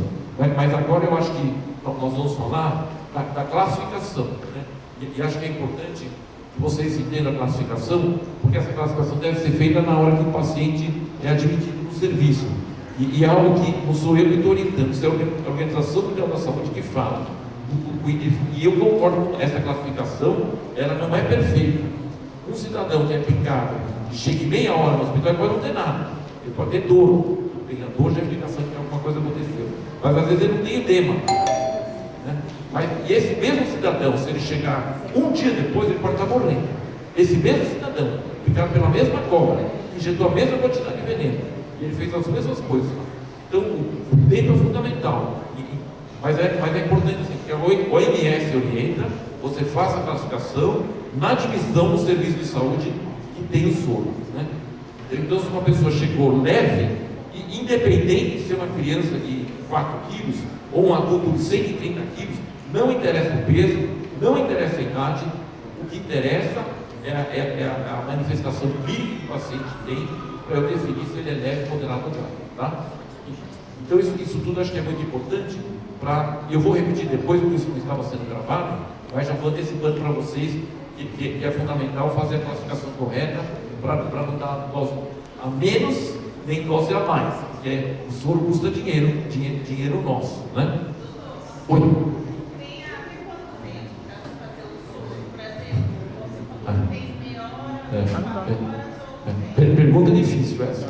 Pergunta difícil, assim, se a pessoa tem sinal de envenenamento, o soro deve ser dado com a maior precocidade possível. Agora, até quando dá soro, não há uma resposta definitiva, mas há casos publicados de pessoas que chegam depois de 3 dias, e estão sangrando ainda, estão urinando sangue, depois de 3 dias, e tem coagulopatia, você faz o coagulograma, está alterado, você faz um tempo de coagulação e está alterado, tem que dar soro, tá? Agora, até quando não há resposta, né? É claro, quanto mais tarde o soro administrado, menor a eficácia dele, né? Porque aí aqueles mecanismos todos que eu falei, eles estão sendo já liberados, tal, né? Mas algo importante aí na sua pergunta: quando uma pessoa é picada por uma bótox, o organismo incha, é um mecanismo de defesa também, e uma parte do veneno fica aqui no local da picada, e ele é liberado lentamente, Então, é importante que você dê soro, mesmo que seja um dia depois, um dia e meio depois, depois, porque uma parte do veneno é liberado depois de horas. Não é todo veneno que é liberado imediatamente. É diferente do escorpião. O escorpião parece que todo veneno é rapidamente absorvido. Aqui em Hipócrates não, porque enche o local, é a maneira de conter o veneno aqui. E aí o veneno, claro, vai tentando e vai conseguindo ser liberado e cai na corrente sanguínea com o passar das horas, e com isso você, dando soro, você neutraliza uma parte, mesmo que seja tardiamente, mesmo que o doente chegue depois do dia, né? Mas seguramente, se ele tem manifestação ativa, tem que dar soro. Aqui seguindo, olha, outra complicação. Então nós falamos aqui do paciente que teve hemorragia grave, é um indicador de que o quadro é grave. Outro indicador de quadro grave, nós havíamos comentado, é o paciente chocado. E a terceira situação em que o indivíduo é definido como grave é o paciente que tem injúria renal aguda. Então o paciente que está com a urina dessa cor aqui, isso é entende. Isso aqui, a função renal está comprometida. Nestes casos, nós temos que tratar o paciente grave. E eu falo de leve, moderado e grave, porque a dose de soro recomendada pelo Ministério da Saúde é diferente. Quanto maior a gravidade, maior a dose de soro que deve ser dada. Tá? Parece mais ou menos óbvio, né? Mas nós não temos nunca certeza de quanto veneno foi inoculado. Sabe exatamente quanto uma serpente inoculou é muito difícil, sabe? Né? Ela escolhe quanto veneno, ela tem um controle disso, ela tem um músculozinho em volta da glândula ali, ela controla quanto ela injeta. Então nós vamos fazer pela evidência clínica, né? Fazer a avaliação de gravidade. Então aqui a terceira situação, então aqui hidrate, lá no Hospital do Brasil a gente guarda a urina, e vai vendo se ela está escurecendo, vendo se ela mudou de cor, a hidrata, vê se clareia, é uma maneira, claro que tem que fazer isso no laboratorial, mas é uma maneira de saber se a urina está sendo comprometido nesse acidente, né? Nós guardamos a urina de todo o picado de hemófilos, vai guardando na geladeira lá, né? E vai vendo isso, e claro, faz o exame de urina para saber se tem hematúria, que é o que é mais comum no acidente hipotrófico. Aqui hematúria também, né? Então veja, a urina da chegada é essa, e depois do tempo a urina escurecendo. Às vezes parece até sangue, né? Porque é tão concentrada, é tanta hemácia, porque lesa capilar glomerular. Então sai mesmo hemácia íntegra, glóbulo vermelho íntegro, sai sangue nas fezes, sai hemácia íntegra nas fezes, tá? Isso está havendo comprometimento de função renal. Aqui um quadro que nós publicamos aí com a Martins Zanin, nossa amiga, atendido lá no Ciatópolis, lá de Florianópolis. Um cidadão foi picado e apresentou depois uma coleção de sangue dentro do fígado, né? Então fez um hematoma, sobreviveu, né? Acompanhada lá pela professora Martins Zanin. Aqui um caso que nós publicamos também, uma situação muito triste. Uma senhora foi lá pegar um cacho de banana, ela morava em Boiçucanga e tinha um sítio, foi lá pegar um cacho de banana e o marido estava fazendo outra coisa em outro lugar. E ela não respondia. Depois do tempo ela não voltava para casa, ele foi procurá-la, ela já estava estendida no chão lá, foi picada por uma jararacuçu, ela foi picada na veia dorsal do pé. É muito raro. Foi injeção do veneno dentro da veia. É muito raro, né? Então a gente tem veia aqui no dorso da mão, tem no dorso do pé, e aqui a serpente inoculou o veneno, injetou o veneno, o dente caiu dentro do vaso, dentro da veia dorsal do pé. E em poucos minutos ela tinha uma hemorragia pulmonar. Nossa, foi feita a necrópsia dessa paciente, e ela tinha uma quantidade gigantesca de hemácia dos alvéolos, né? Então não tinha mais que trocar o alvéolo capilar, você precisa do alvéolo íntegro para poder mandar o oxigênio, né? Tem lá a molécula de hemoglobina, de hemácia, ela capta o oxigênio e leva para os tecidos, para oxigenar os tecidos. Ela estava chocada, morrendo, né? Ela acabou indo para a óbito, e nós acabamos tratando esse caso. Então há a possibilidade de uma pessoa picada por bótox de apresentar uma hemorragia grave. Já vimos outros casos de AVC, tudo isso aí é algo muito raro, mas pode acontecer de injetar o veneno direto na veia. Aqui o paciente chocado é outra complicação, né? O paciente aqui está em potência, né? Ele PA pensada, né? PA normalmente é 12 por 8, 12 por 8, 12 por 7. O cidadão às vezes está com uma PA lá que você nem consegue medir, ou está lá 5 por 4 e tal. Esse tem que ser hidratado velozmente, e muitas vezes usar droga vasoativa e tal. Isso é acompanhado em UTI, né? Aqui o tratamento geral, já tinha comentado com vocês, né? Antes do hospital, foi picado, o que fazer? Deixa o membro picadinho, foi picado no pé. Se o cidadão fica andando, absorve mais veneno, viu? Então é melhor deixar ele em repouso, se puder deitar, né? Se puder Às vezes foi picado no meio do mato lá, ele vai ter que andar até a casa dele, para na casa dele alguém levar para a unidade básica de saúde, né? A limpeza com água e sabão, antissépticos, pode colocar lá álcool no local, né? Pode colocar algum outro antisséptico, álcool dado. Analgesia, já havia comentado, dipirona, tem um efeito analgésico superior ao paracetamol, não usar aspirina, hidratação oral, né? Líquido. O paciente deve beber água para tentar ver se não evolui para injúria renal aguda. Depois que for internado, claro, vai receber o soro por via endovenosa, pode ser mantida um soro lá de manutenção, um soro fisiológico, por mais um período, e pode dar, se o paciente é novo, tem complicação cardíaca, pode receber aí 2 litros mais até de soro por via endovenosa. A antibioterapia só se vai ter certa infecção secundária, e a profilaxia do tétano, que eu já havia falado, isso no hospital, né? A vacina do produto. Aqui a avaliação do edema, isso aqui é mais complicadinho um pouquinho, evidentemente, talvez vocês tenham ouvido falar, outra classificação, mas uma prática dividiu o membro em 3 partes. Tem trabalhos que mostram dividido em 5, aí é mais difícil, mas assim, dividir, por exemplo, na mão e punho, isso aqui, o pé e tornozelo, perna até joelho, né? Uma segunda parte do membro, e joelho até a raiz da coxa, né? Mesmo modo aqui, mão e punho, antebraço até cotovelo, depois cotovelo e braço, né? Acho que é mais ou menos isso que vocês têm aqui. O paciente então foi picado e tem um edema no pé e no tornozelo, edema local. Foi picado e tem um edema que vai da perna, do pé até o joelho, é um edema regional. Foi picado no pé e tem um edema até a coxa, esse edema é de todo o membro, né? É uma situação diferente, edema local, regional e complexo, né? De todo o membro. Mas a mesma coisa no membro superior, mão e punho, antebraço, cotovelo e braço, né? É claro, uma picada no tronco é diferente. Como na maioria das vezes o indivíduo é picado em membros, fica fácil essa classificação, ela vai ficar para a maioria dos acidentes, né? E aí o que deve se fazer para caracterizar o quadro leve? Então, o paciente que é considerado leve, quando ao ser admitido no serviço, ele tem dor e edema de até o segmento, ou seja, ele foi picado na mão, no dedo da mão, e o edema não passou do punho, chegou no hospital nessa situação. Ele tem uma hemorragia discreta, ou seja, ele pode ter uma hemorragia, ele pode ter pistache, ele pode ter uma equimose no local da picada, mas ele não está tendo sangramento em outro local, né? Um alomóvel, por exemplo, né? Digestiva, pulmonar, nada disso. E a coagulopatia pode estar presente ou ausente. A coagulopatia não tem valor na avaliação da gravidade, tá? Aliás, as serpentes filhotinhas dão mais coagulopatia do que as adultas, né? E em geral, acidente por filhote, o Luiz havia falado isso, eles são mais leves do que os acidentes por serpentes adultas. Claro, uma filhote injeta menos veneno. Então, isso define o quadro leve de acidente hipotrópico, né? Uma coagulopatia presente ou ausente, isso vai definir, né? Mas é claro, se tem presente e foi envenenado, hemorragia discreta ou ausente, pode não ter, ele pode ter só dor e edema no local da picada. Esse paciente, então, ele vai receber 3 ampolas de soro antibotrópico por via endovenosa, e sempre tem aqui o tratamento geral, né? Isso é uma norma técnica do Ministério da Saúde de 2015, foi publicada em 2015, né?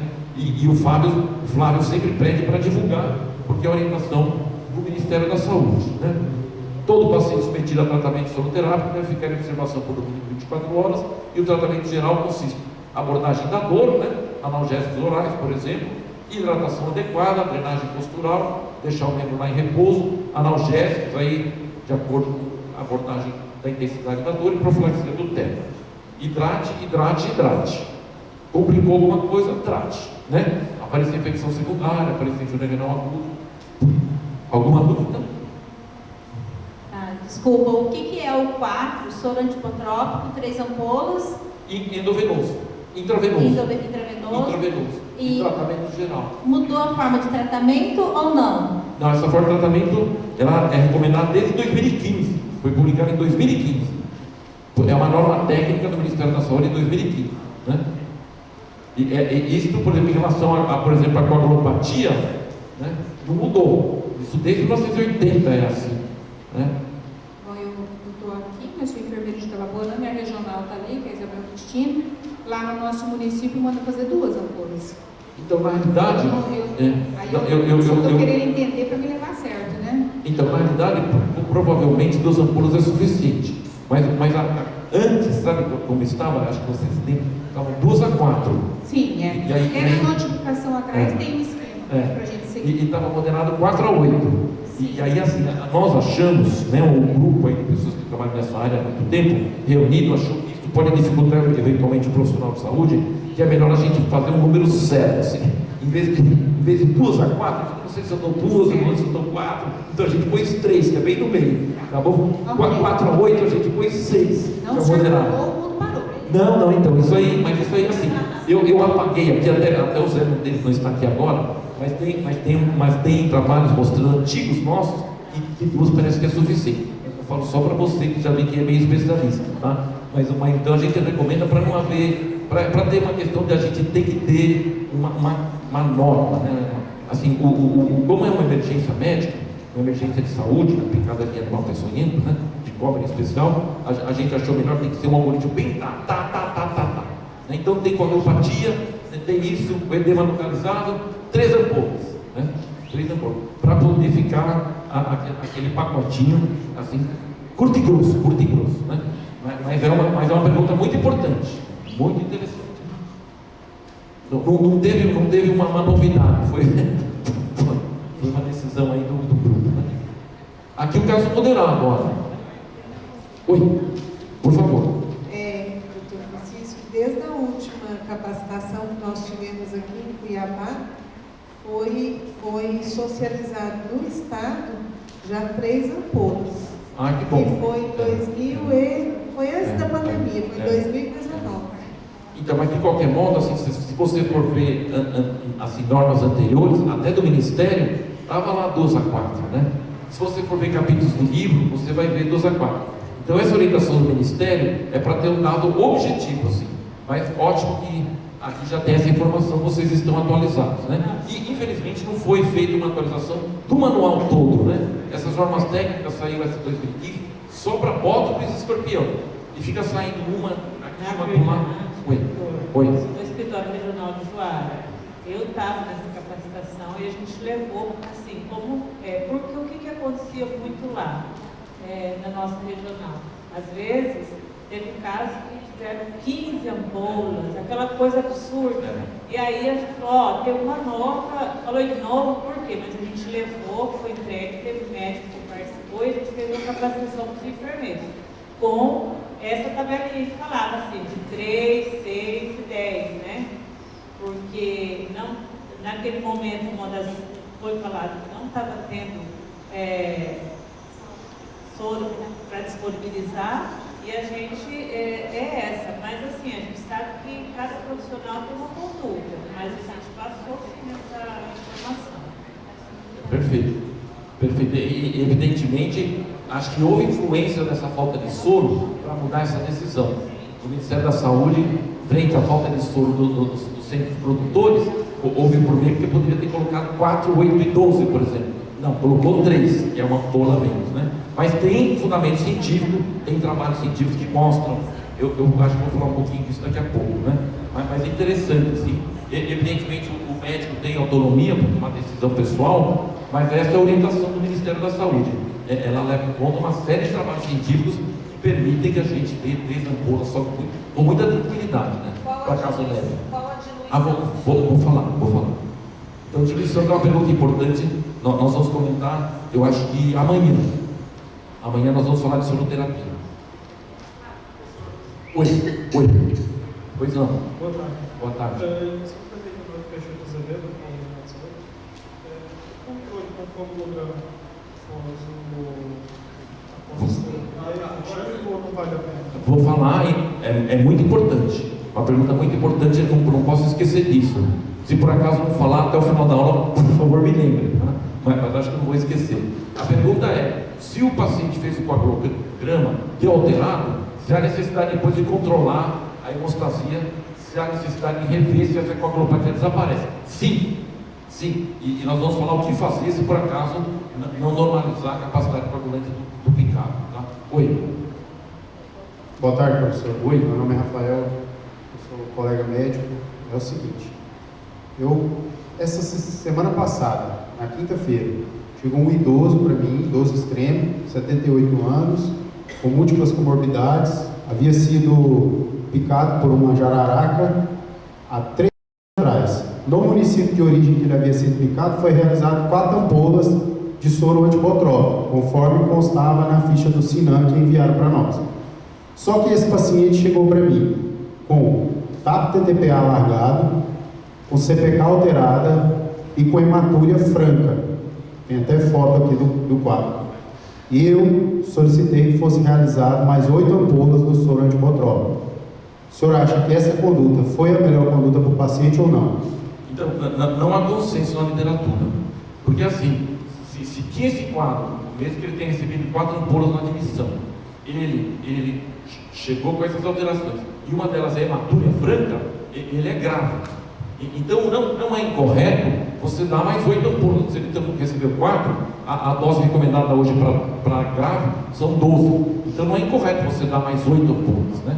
Mas há médicos, especialistas no Brasil aí que trabalham há 30 anos aí como eu, que eles acham que não. Eu vou mostrar depois no slide, mostrando que o soro ele fica na corrente sanguínea há muito tempo, dias e dias e dias, né? Então assim, que é um argumento contra dar mais soro, mas não é incorreto, porque tem muita gente boa que fala, ele foi admitido e ele tinha um quadro leve, né? Mas depois ele chocou no dia seguinte.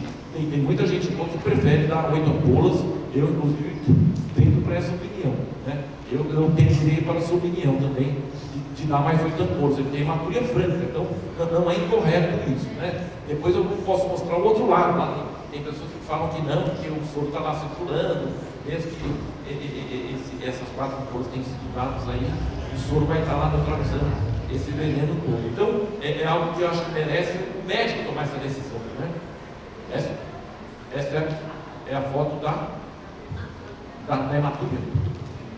Então, assim, eu particularmente acho isso também, viu? Que é melhor, talvez, não sei a frase é a mais correta, mas errar por excesso, né?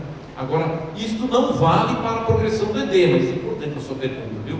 Porque a progressão do edema, ela vai acontecer praticamente em todos os casos, de soro a soro, porque isso não é o veneno que está fazendo, tá? Quem está fazendo são os mediadores inflamatórios aí, celulares e moleculares. O que eu acho que tem que dar dose adicional, se for dar, é quando tem uma complicação grave. Foi tratado como leve, depois chocou. Foi tratado como leve, depois teve uma injúria franca, como nesse caso. Foi tratado como leve, depois o paciente apresentou uma injúria renal aguda, como esse paciente está apresentando, né?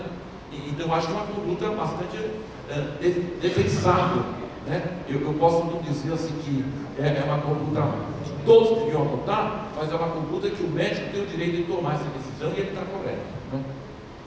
Doutor, Oi.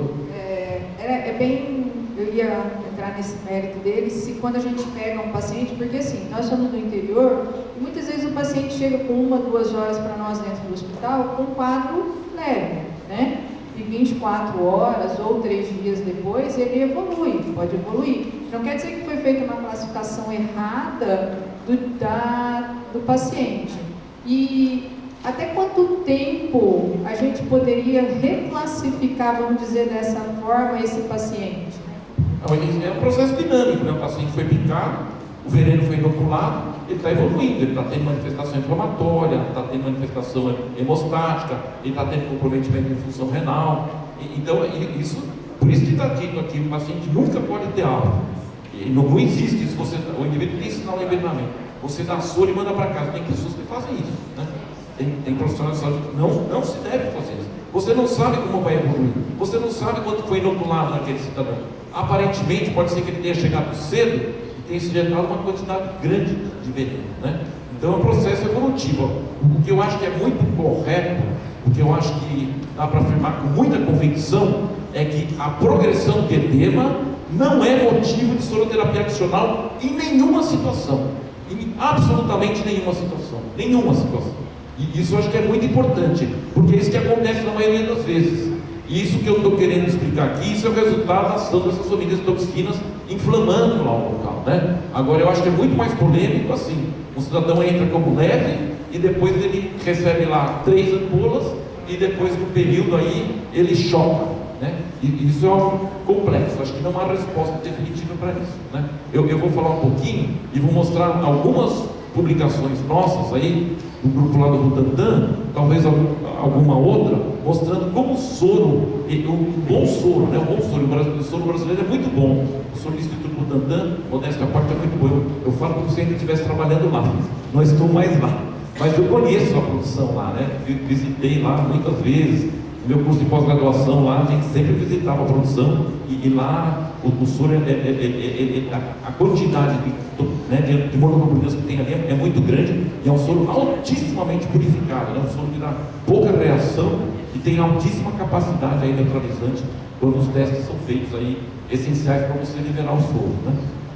Mas acho que muito importantes essas perguntas, viu? Porque há muitas coisas ainda que não estão completamente definidas, né? E claro, evidentemente, acho que aqui estamos aprendendo todos juntos aí, né? Porque as situações, e depois assim, é complicado assim, porque o médico está lá sozinho, ele tem que tomar uma decisão. Acho que ele pode ficar muito tranquilo e não dar soro porque o edema progrediu, né? E isso acho que ele fica, isso eu tenho convicção disso aí, né? Muito convicção. Agora, complicou, teve uma complicação grave, aí eu acho que o médico tem o direito de tomar a decisão que ele achar melhor, né? Ele tem muitas razões para isso, né? Mas vou mostrar aqui uma outra situação dos trabalhos nossos lá quando a gente faz, e a gente mede a venenemia e a gente mede também o soro circulante. A gente tem condições de fazer as duas coisas, né? Pela técnica aí de imunenzimática. Oi, por favor. Professor, complementando aqui o que a colega perguntou, é o seguinte: vamos supor, o cara, esse caso meu, por exemplo, se ele não tivesse tido um desfecho bom, ele recebeu alta, depois foi embora para casa, tudo. Mas e se por um acaso esse paciente tem um desfecho ruim, vem ao óbito? Quanto a questões jurídicas, esse colega que fez essas 4 ampolas lá, ele poderia ter sido acusado de jeito nenhum. De jeito nenhum. Eu fui diretor do Hospital do Brasil há alguns anos. E lá no Instituto Butantan. Aí o diretor do Instituto Butantan, quando tinha um processo contra um médico, e eu fui várias vezes, eu era convocado, eu era o diretor do hospital, para dar uma assessoria técnica para o juiz, né? E aí assim, em muitas situações, aí eu não tinha dizer sim ou não, eu tinha que comparecer lá no julgamento. Ia lá o médico que estava sendo julgado, ia lá a testemunha, sei lá, a mãe da criança que faleceu e o juiz lá, né? Eu, por exemplo, né, nessas situações todas aí, se um paciente chegou e tinha um quadro leve e recebeu 4 ampolas de soro, ninguém vai conseguir condenar esse cidadão. Ninguém consegue condenar, porque ele está completamente correto. Ele está seguindo uma orientação do Ministério da Saúde, que é o padrão, né? Que é o que todo mundo deveria fazer, seguir a orientação do Ministério da Saúde. Você está embasado pela lei. Essa é a lei, né? Quando há um programa nacional, seja para tratamento de Covid, né? E assim, baseado evidentemente, em geral é assim que funciona, né? Lá no Ministério da Saúde, você quando tem uma determinada doença e ela é acompanhada e tratada no SUS, por exemplo, seja hanseníase, seja tuberculose, seja HIV, né? Tem muito guideline, muita diretriz, né? E a diretriz é feita por especialistas aí, que estão se dedicando, que estão estudando aquilo com profundidade, só fazem aquilo às vezes, né? Então, essas diretrizes, elas são norma técnica, elas devem ser cumpridas, e elas, evidentemente, defendem qualquer situação. Não há risco algum. Esse colega, por exemplo, se ele viu esse senhor e ele era um quadro leve, ele fez exatamente o que qualquer um deveria fazer. E nunca dá 12 ampolas. Nunca. Porque ele tinha um quadro leve naquela hora. Ah, mas ele tinha comorbidade. Ele tinha um quadro leve, né? Dependendo da idade, pode ser um velhinho, pode ser uma criança, ele tinha um quadro leve, ele é tratado como caso leve, né? Então, quanto a isso, não há problema nenhum. Eu havia dificuldade, evidentemente, eu não defendi, o cidadão foi procurado por bótox e deu soro anticrotário. Aí não dá. Aí não dá para defender, não, né? Eu fico triste às vezes, mas evidentemente você tem um compromisso ético, um compromisso com a profissão, né? Eu não estava lá para defender o médico, estou lá para dizer o que é correto e o que não é correto, né? Agora, situações como a sua aí, que ficam, né, numa situação aí, talvez cinzenta, né? Mas essa coisa da dose adicional de soro, mas o colega que deu 4 ampolas, se ela leve, está completamente correto, eu faria o mesmo. Essa é a conduta, né? Essa é a conduta que o Ministério orienta. Não dá para prever como um cidadão vai evoluir, né? Você não sabe quanto veneno foi injetado, ninguém sabe. Se foi injetado perto de uma veia, está absorvendo mais rápido, né? Às vezes a cobra nem foi vista. Às vezes uma cobra muito grande pode injetar muito pouco veneno. Eu vou falar disso daqui a pouco. Oi? E o meio de transporte até ele chegar, se ele vem por estrada de chão? Então. Ele vai piorar. Pior a situação, né? Porque às vezes uma pessoa é picada no município. O município tem estrada de terra. Tem que passar não sei quanto tempo lá a ambulância trepidando. É claro que o veneno vai ser absorvido mais rapidamente. A probabilidade de chegar pior é maior, né? E aí ele vai ter que receber mais soro, né? Por isso que a classificação mas é o que a Organização Mundial da Saúde recomenda. A classificação é feita na hora que ele é admitido no serviço de saúde e tem o soro, né? E aí tudo isso está influindo, né? Você amarrou, não amarrou, você transportaram para a ambulância, ele andou, ele estava no mato, andou lá meia hora antes de você. Tudo isso está influindo. Aqui o quadro grave, quando ele chega, né? Então ele tem dor e edema nos 3 segmentos, ele tem edema de membro. Então assim, ele pode não ter uma complicação grave, mas se ele chegou no hospital, ele foi picado no pé e o edema já chegou na coxa, ele pode não ter coagulação, ele pode não ter hemorragia, nem estar chocado, nem injúria renal aguda, nada disso. Mas ele vai receber 12 ampolas de soro. Tá bom? Isto por definição. Isso faz tempo que o Ministério recomenda já, né? Evidentemente a ideia é assim, ele chegou ao serviço com edema de todo o membro, ele provavelmente recebeu uma dose de soro de veneno que não é pequena, né? Que não é pequena. Então essa é a justificativa para você utilizar 12 ampolas de soro. É possível até que esse paciente tenha maior probabilidade de complicação mesmo, né? Mas é possível que ele tenha esse edema todo, porque ele chegou muito tarde, né? Mas o que importa é assim, ele tem o edema de todo o membro, na hora que ele é visto pelo profissional de saúde que tem soro, ele vai receber 12 ampolas. E também vai receber 12 ampolas aquele que apresenta hemorragia grave, aquele que apresenta hipotensão ou choque e aquele que apresenta injúria renal aguda. Tá?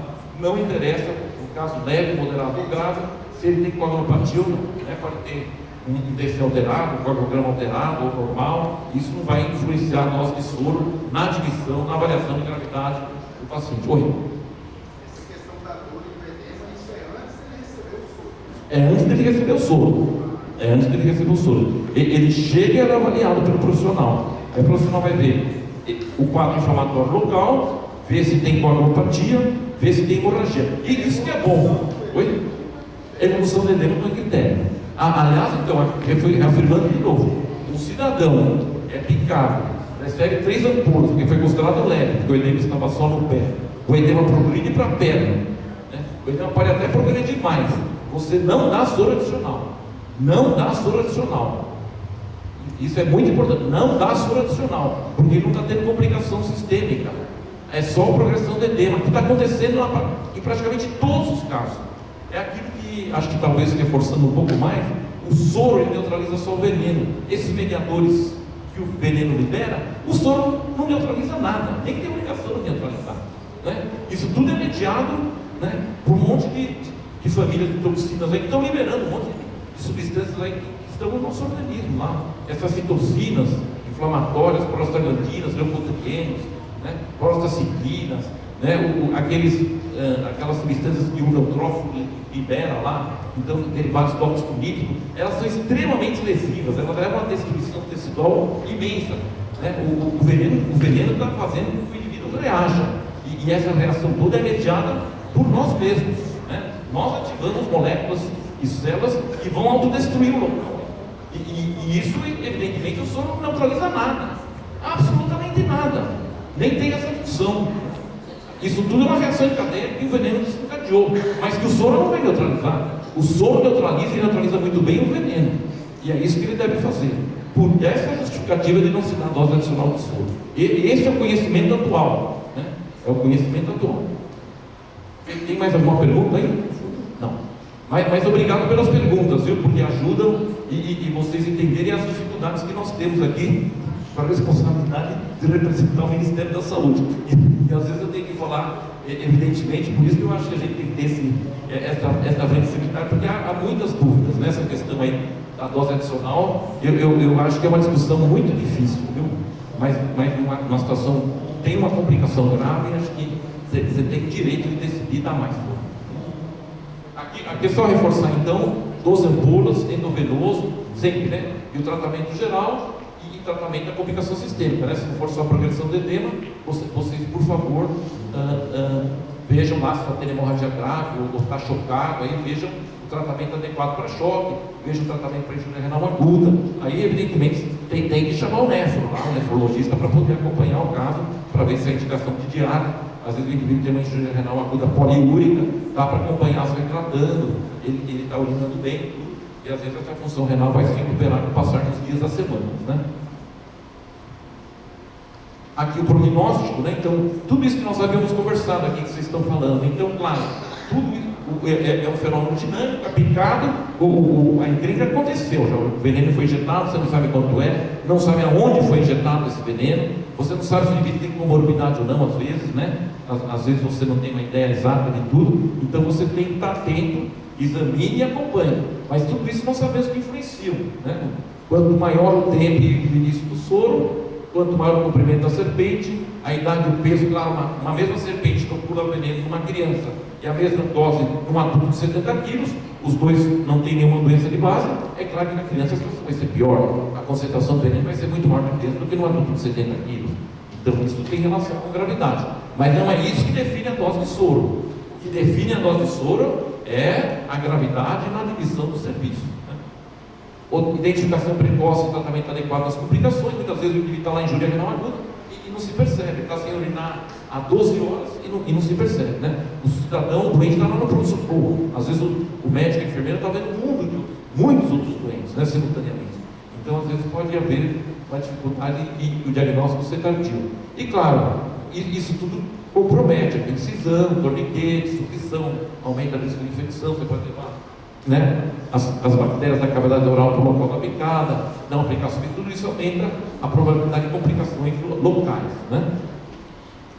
E aqui, olha que dado interessante, né? Um trabalho aqui, claro, isso não é definitivo, mas um trabalho feito lá no Hospital Vital Brasil, que mostrou que a trombocitopenia, ela pode ser útil no desenvolvimento de complicações locais como necrose.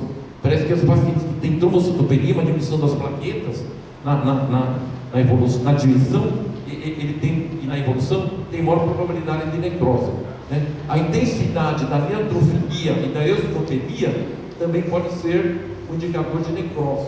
Então são conhecimentos novos que estão surgindo, né, que facilitam às vezes o entendimento. Claro, isso não está na norma do Ministério da Saúde. O Ministério da Saúde só pode colocar informação consolidadíssima, né, que muitos trabalhos demonstram um determinado achado, mas esse é o resultado que foi observado lá num dos protocolos feitos lá no Hospital Vital Brasil, né? Aqui, e aí assim, eu coordeno um núcleo lá em Santarém, de medicina tropical, ligado ao Departamento de Moléstias Infecciosas e Parasitárias da FEBUSP, onde eu trabalho, e lá quando aparece algum caso, eu converso com os colegas lá e eventualmente se é uma novidade, a gente procura publicar. Então, um acidente, olha, esse paciente picado aqui por uma moto, ela ficou uma jararaca verde, ficou alguns dias com trombocitopenia.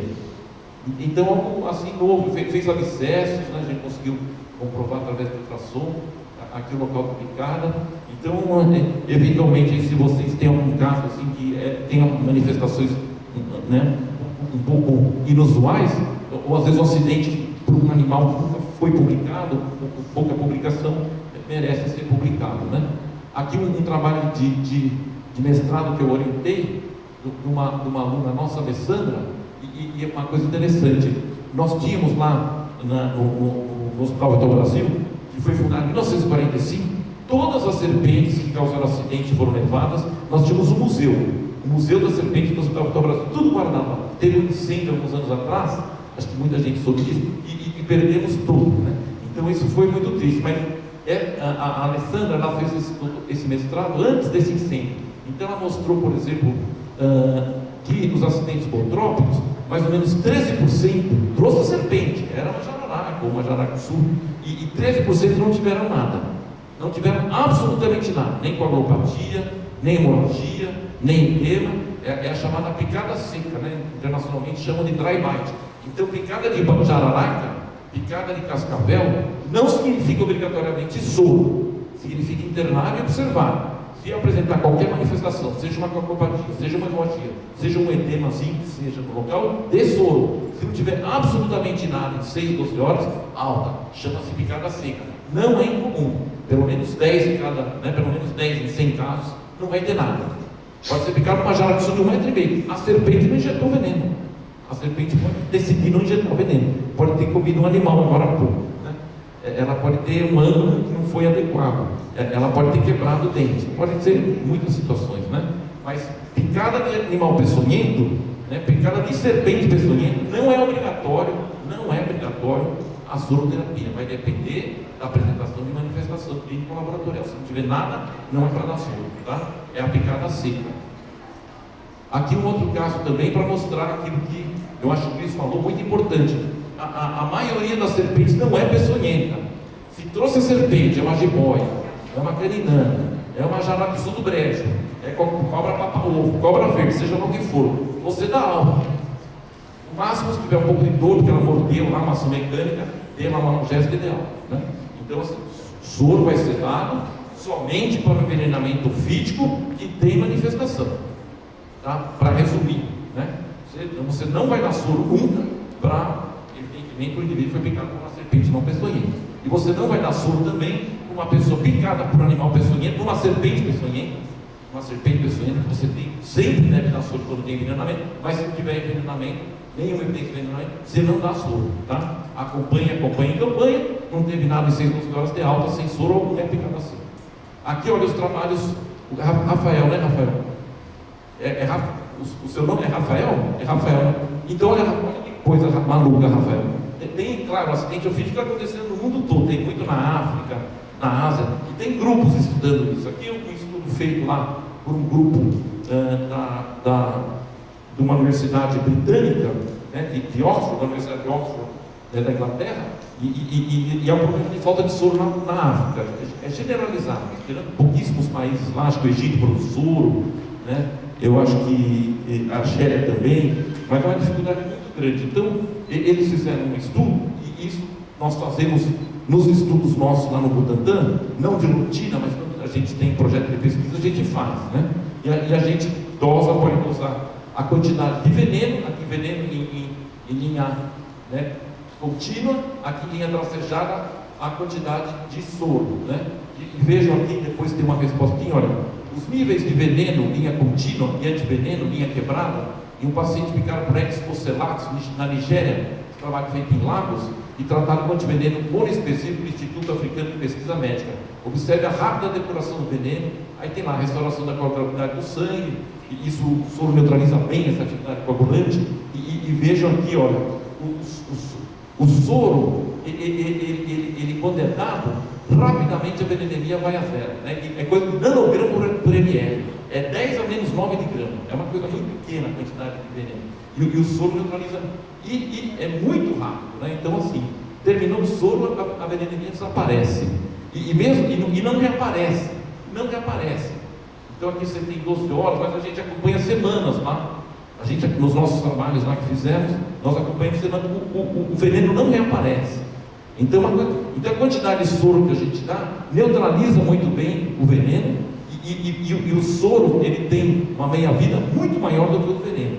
Então tem casos lá que mais de 30 dias depois ainda tem soro circulando, 30 dias depois, né? Mas em geral, uma semana depois ainda tem o soro circulando. Se o veneno aparece, ele está sendo neutralizado, porque às vezes fica um veneno em depósito no acidente hipotrópico. Tem inflamação, uma parte do veneno vai sendo liberado pela corrente sanguínea, ele é também neutralizado pelo soro, né?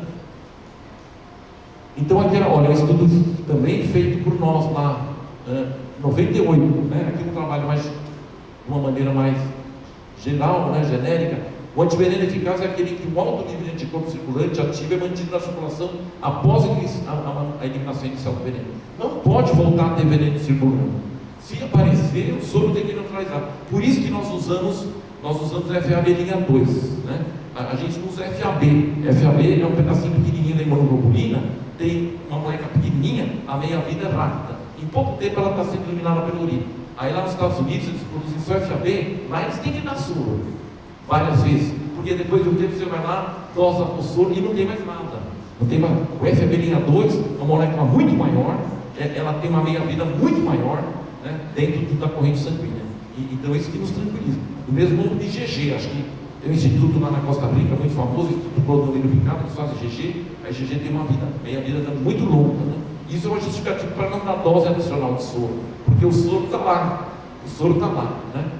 Então, aqui é uma definição. Será capaz de neutralizar qualquer veneno que posteriormente entre na circulação a partir do depósito ou de outros compartimentos teciduais extravasculares, evitando assim a recorrência de sinais clínicos de envenenamento, como a reversão da incoagulabilidade sanguínea.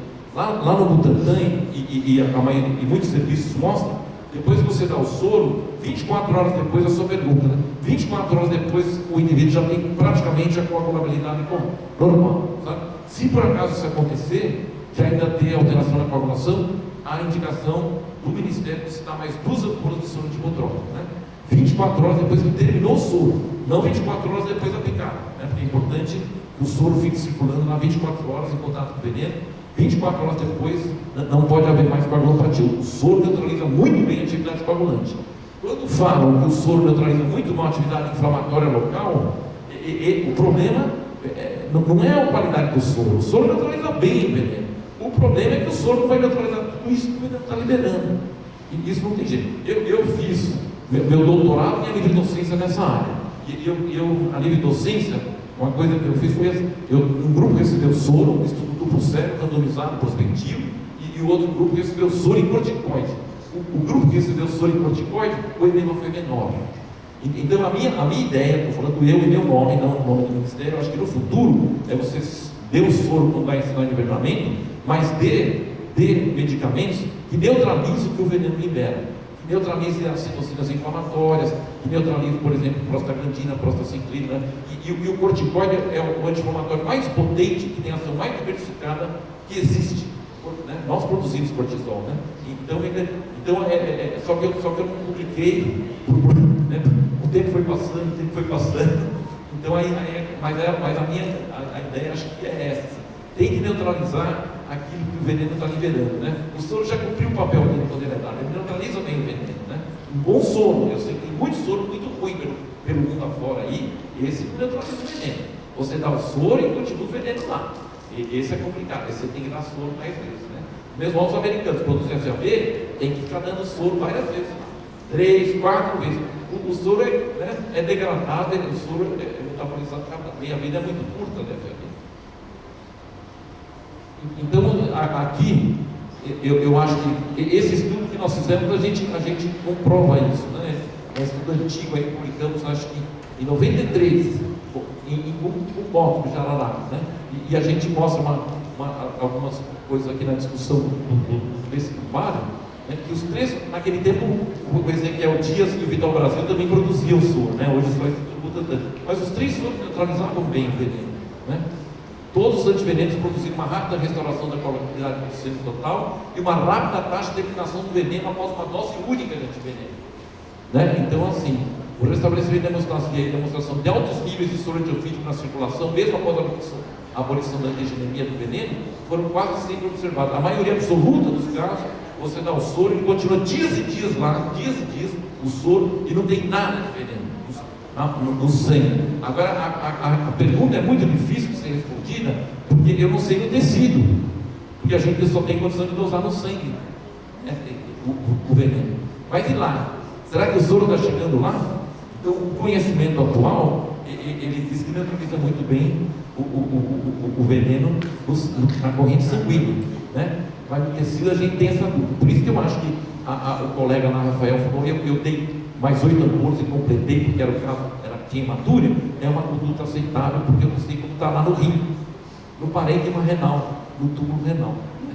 Então acho que essa resposta acho que fica em aberto, mas o que eu acho que a gente tem tranquilidade é para afirmar que o soro brasileiro provavelmente o melhor do mundo, e se não, pelo menos um dos melhores, neutraliza muito bem os venenos hipotrópicos, né, brasileiros, né? É claro que o soro tem que ser feito com serpentes do Brasil para neutralizar os acidentes do Brasil, né? Os venenos hipótropos lá da Costa Rica, da América Central, são diferentes um pouquinho dos venenos das hipótropos nossos aqui. E a questão também, tem muitos estudos, aí, dezenas e dezenas de estudos mostrando que essa progressão do edema não é causada mais pelo veneno, é pelo veneno liberou, né? Aqui um outro trabalho. Então, assim, olha, o restabelecimento, todos repetindo essa informação da hemostasia e a demonstração de altos níveis de soro antiofídico na circulação, mesmo após a abolição da antigenemia do veneno, era geralmente registrado. Esse paciente, o soro antibiótico só foi finalmente eliminado, a circulação do paciente. Então tem paciente que em 37 dias, depois você deu o soro está lá circulando ainda. E nem um dia depois você achou o veneno. Eu estou falando do intravascular, né? E dentro do vaso, que é o que a gente pode medir. Esse é o meu trabalho de doutorado. O doutorado aí que defendia por aí, né, nessa época, mostrando que o veneno botrópico, ele atua, claro, ele atua em vários locais, no endotélio vascular, ele atua também na hemostasia, na coagulação e tal. Mas para você avaliar a gravidade do caso, a venenemia, ou seja, a quantidade de veneno no sangue, ela tem valor até 8 horas depois. Depois de 8 horas, uma grande parte do veneno já saiu do intravascular, que é onde a gente pode medir, né, a venenemia, que é veneno circulante do sangue, o intravascular, e aí vai para o tecido. E aí você não tem mais relação. Às vezes, uma pessoa que chega um dia e meio depois morrendo, pode não ter veneno nenhum. Porque o veneno já saiu de dentro do intravascular. Já foi para os tecidos, já está lá causando hemorragia no cérebro, tudo, né? Então tem que ter esse cuidado todo, né? De que a venenemia tem um valor, mas ela não tem um valor, não é assim, um padrão ouro, né? O veneno ele sai do vaso, uma hora, né? E vai para outro lugar. E o que está acontecendo nesse outro lugar? Eu não sei. Não sei se alguém sabe. Acho que ninguém sabe, né? Espera-se que esteja neutralizando bem o veneno. Porque se ele encontra o veneno, ele não neutraliza, né? Mas tem que ver essa oportunidade do encontro, né? Então isso é altamente complexo. Tem vários estudos aí com matemáticos acompanhando, mostrando essa interação soro-veneno em vários compartimentos, né? Então é algo complexo.